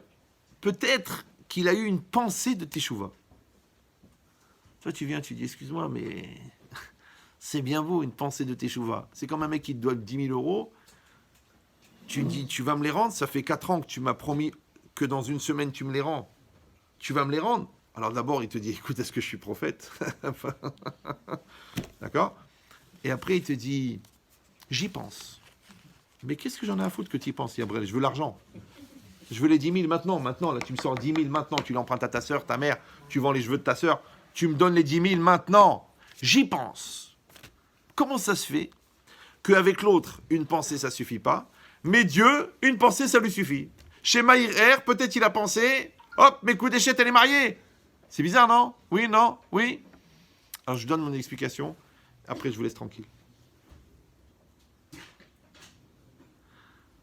Une pensée, une vraie akhlata, une vraie décision, un vrai engagement, une vraie remise en cause, de 1 millième de seconde dans la tête, ouais, c'est comme 1000 ans. Pas la ville. Vous me suivez ou non?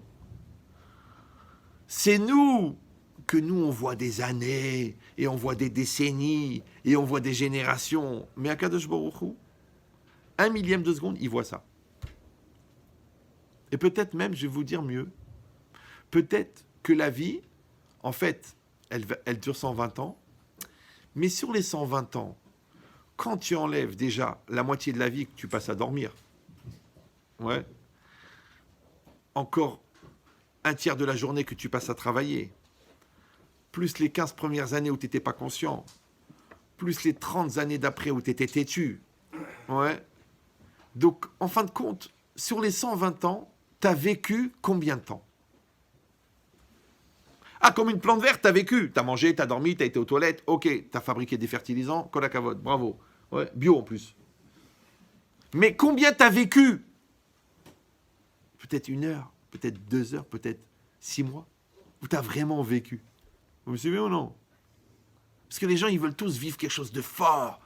Une vraie passion, un vrai sport d'extrême. Vous savez, les gens, ils font la traversée de l'Atlantique à la nage pour vivre quelque chose de fort.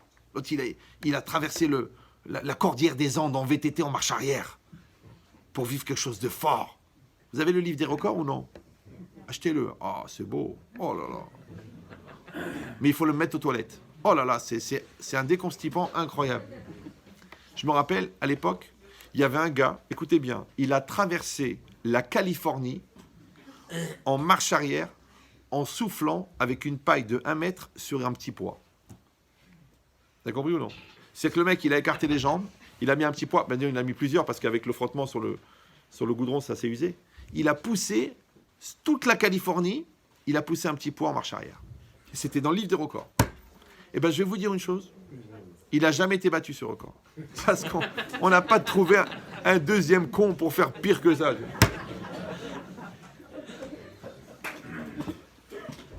Ça va?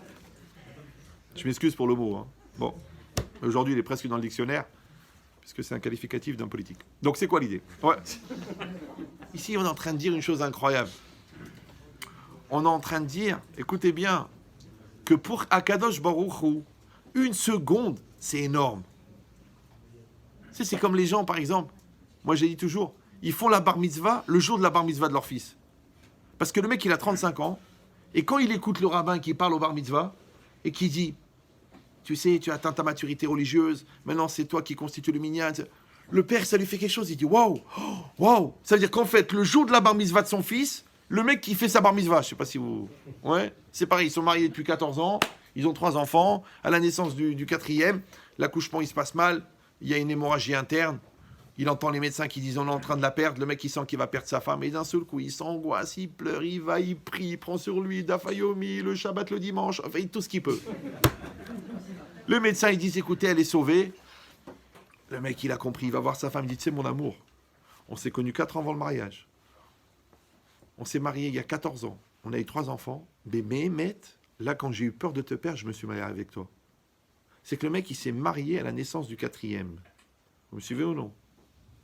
Parce que maintenant, il a pris conscience qu'est-ce que c'est sa femme pour lui. Des fois, ils ont besoin d'une maladie pour se rapprocher de leur mari. Ils ont besoin d'un deuil ou d'un dépôt de bilan ou d'une dépression pour être ensemble. Alors, ça veut dire qu'ils n'étaient pas mariés avant. Donc, tout le cheminement pour un travail de 1 seconde. Ça va? C'est comme le gâteau, c'est des heures, c'est des heures, c'est des heures pour qu'à la fin, tu dis « Waouh !» Ouais, c'est comme tu es avec l'entrepreneur, avec les travaux, avec le mec, avec le peintre et le truc, pour que les gens, après, ils rentrent dans la maison, ils font « Waouh ! Super déco, hein ! Super déco !» Le mec, il a oublié que ça fait 1 an et demi que tu travailles, là. Et que tu en as pour 5 ans pour la payer. Et lui, il fait « Waouh !» Ouais. Et bien, c'est exactement pareil, la vie. Peut-être la vie, c'est « Waouh !» Peut-être la vie, c'est que toute ta vie, tu bosses pour que quand tu arrives là-haut, le bon Dieu, il te dit « Waouh !» Ou alors il va dire. Une fois, il y en a un, il est venu dans une synagogue, il m'a dit, Ahmed Chetrit, c'est pas votre place. Mettez-vous ici, devant. Je lui ai dit, moi, ma seule place, c'est là-haut. J'espère que j'en ai une. Les autres, c'est pas grave. D'accord. Donc, ça veut dire que, en vérité, on vit des dizaines d'années pour atteindre des secondes. Oui. On est marié 20 ans pour avoir 1 seconde de vrai amour. Ouais. On se travaille, on travaille les midotes pour une épreuve qui va durer 1 seconde. 1 seconde, tu vas tourner la tête, tac, ça y est, t'as gagné. Ouais. 1 seconde. C'est-à-dire qu'en vérité, la vie, elle se joue en secondes. Mais la préparation, elle se joue en décennies. Vous me suivez ou non? Comme le bac. T'as passé 17 ans de scolarité, en 4 heures, c'est terminé. Tu dis quoi, tout ça pour ça? Ouais. Le mariage. Moi, j'étais à un mariage, là. 6 millions d'euros, le mec. Combien ça a duré? 4 heures. Tout le monde s'en va, au revoir, Shabbat Shalom, Mazal Tov, Mazal Tov, Mazal Tov. 6 millions d'euros, le mariage. Raval, il aurait pu marier 10 000 personnes. Il a dit non, il a marié sa fille. Bon, j'espère qu'ils ne vont pas divorcer avant la fin de l'année. D'accord, mais c'est pour dire qu'en vérité, la vie, ça se joue en secondes. Vous savez comment on appelle la seconde en hébreu? On appelle le présent. Donc pour celui qui va dire c'est trop tard, celui qui va dire j'ai dépassé l'âge, celui qui va dire j'ai trop de choses à rattraper, celui qui va dire je pourrai jamais changer, c'est ma nature, le bon Dieu il a dit non. Une seconde. Mais attention, écoutez bien ce que je vous dis. Une seconde de sincérité, une seconde de spontanéité, c'est comme 30 ans de baratin. Et le baratin n'est pas un endroit où on sert des tisanes.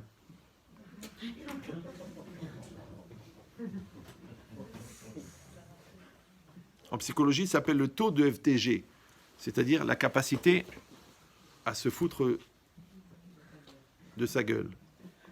C'est-à-dire que le jour où tu vas dire « Allez, je vais arrêter de me moquer de moi. Je ne vais pas faire genre, je fais le schéma et je pense à ma voiture. Je fais le schéma. Ouais. Et je ne dis pas « Chazvé shalom » et après je fais des bêtises en cachette. Non. Et quand je prends ma Gemara, vraiment j'étudie. Et quand je travaille, vraiment je travaille.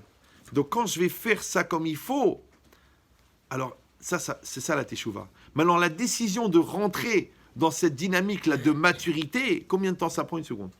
Shema Herbit Teshuva. C'est pour ça que Rav Dessler, il dit, on donne 30 jours de Slichot, 2 jours de Rosh Hashanah, 10 jours de Aseret Teshuva et 1 jour de Kippour, avec 5 prières, ouais, pour arriver à la Neila. Il a dit, pour tout ça, 40 jours, pour que Be'ezrat Hashem, une personne, elle ait un réveil de Teshuva de 1 seconde.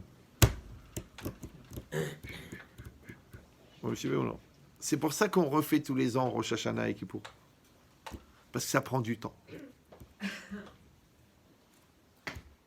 C'est comme avec ta femme. Tu reprends les discussions, tu remets en place, tu fais des mises à jour et tu améliores. C'est comme si vous avez un élastique de 80 cm. D'accord? Vous le tirez à 3 mètres. Il fait 3 mètres. Super. Mais si tu le lâches, il revient, non? Oui. Alors, ça sert à rien, de toute façon. Tu fais des mises-votes, après hop, tu fais des avérotes. Alors, l'élastique, il revient à 0, il revient à sa place. Non. Tu sais pourquoi? Parce que quand tu le lâches, il est à 85. Femme tout là. Tu as gagné 5 cm. Après, tu retires 3 mètres, et des mises-votes, et le dafayomi, et tu gardes tes yeux, et tu protèges ta bouche, et tu fais pas la shonara, et tu craques. Tu craques, hop, il revient, 90. Parce qu'il dit le Rav Saadia Gaon, c'est pas genre t'es un tzaddik, après t'es un rachat, t'es un tzaddik, t'es un rachat. Il dit chaque teshuva que tu as fait dans ta vie, de 1 minute, de 1 heure, de 1 an, c'est comptabilisé. Séparément. D'accord, oui ou non? Alors que nous, on dit, écoute, j'ai honte. Mais non, mais les gens, ils me disent Rabbi Chétrit, je fais plus Shabbat. Pourquoi? J'ai été chômeur Shabbat, j'ai perdu mon père, j'ai fait Shabbat. Après, j'étais écœuré parce que ma mère, elle est partie dans la foulée. Alors j'ai dit, si c'est le bon Dieu, c'est ça, j'arrête de faire Shabbat. Je dis, écoute, le Shabbat que tu as fait, tu l'as fait, il est à toi. Mais ne dis pas, j'arrête de faire Shabbat, genre parce que le bon Dieu m'a enlevé ma mère. Parce que ta mère, elle est morte à la date de sa mort. Tout le monde meurt le jour de sa mort, vous savez ça? D'accord? On dit, il est mort jeune, il est mort vieux. Non, les gens, ils meurent le jour de leur mort. Et la date de la mort, elle est fixée au moment de la conception. Donc quelqu'un on dit, si Dieu veut 120 ans, mais en vérité, ça ne veut rien dire. Parce que le mec qui a 50 ans, tu lui dis à 120 ans. Quelqu'un qui a 100 ans, tu dis à 120 ans. Et quelqu'un qui a 120 ans, tu dis à ce soir. Ah.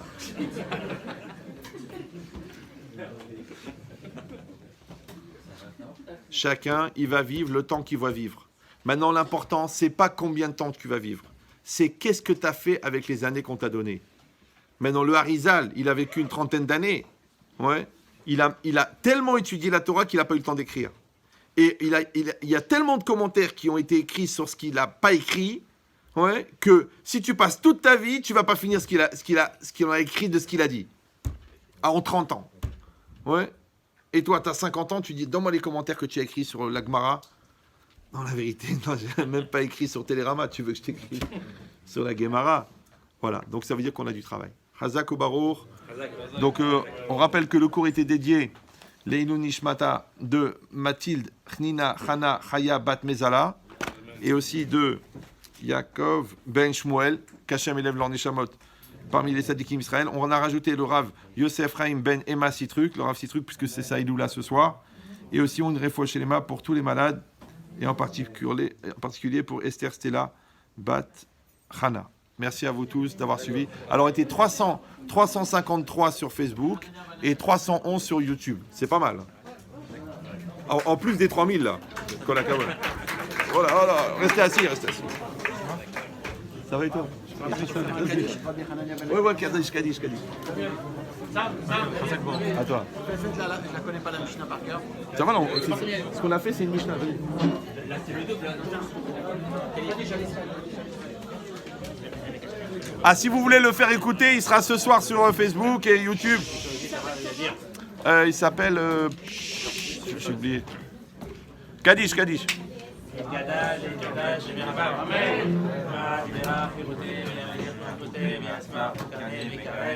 Amen.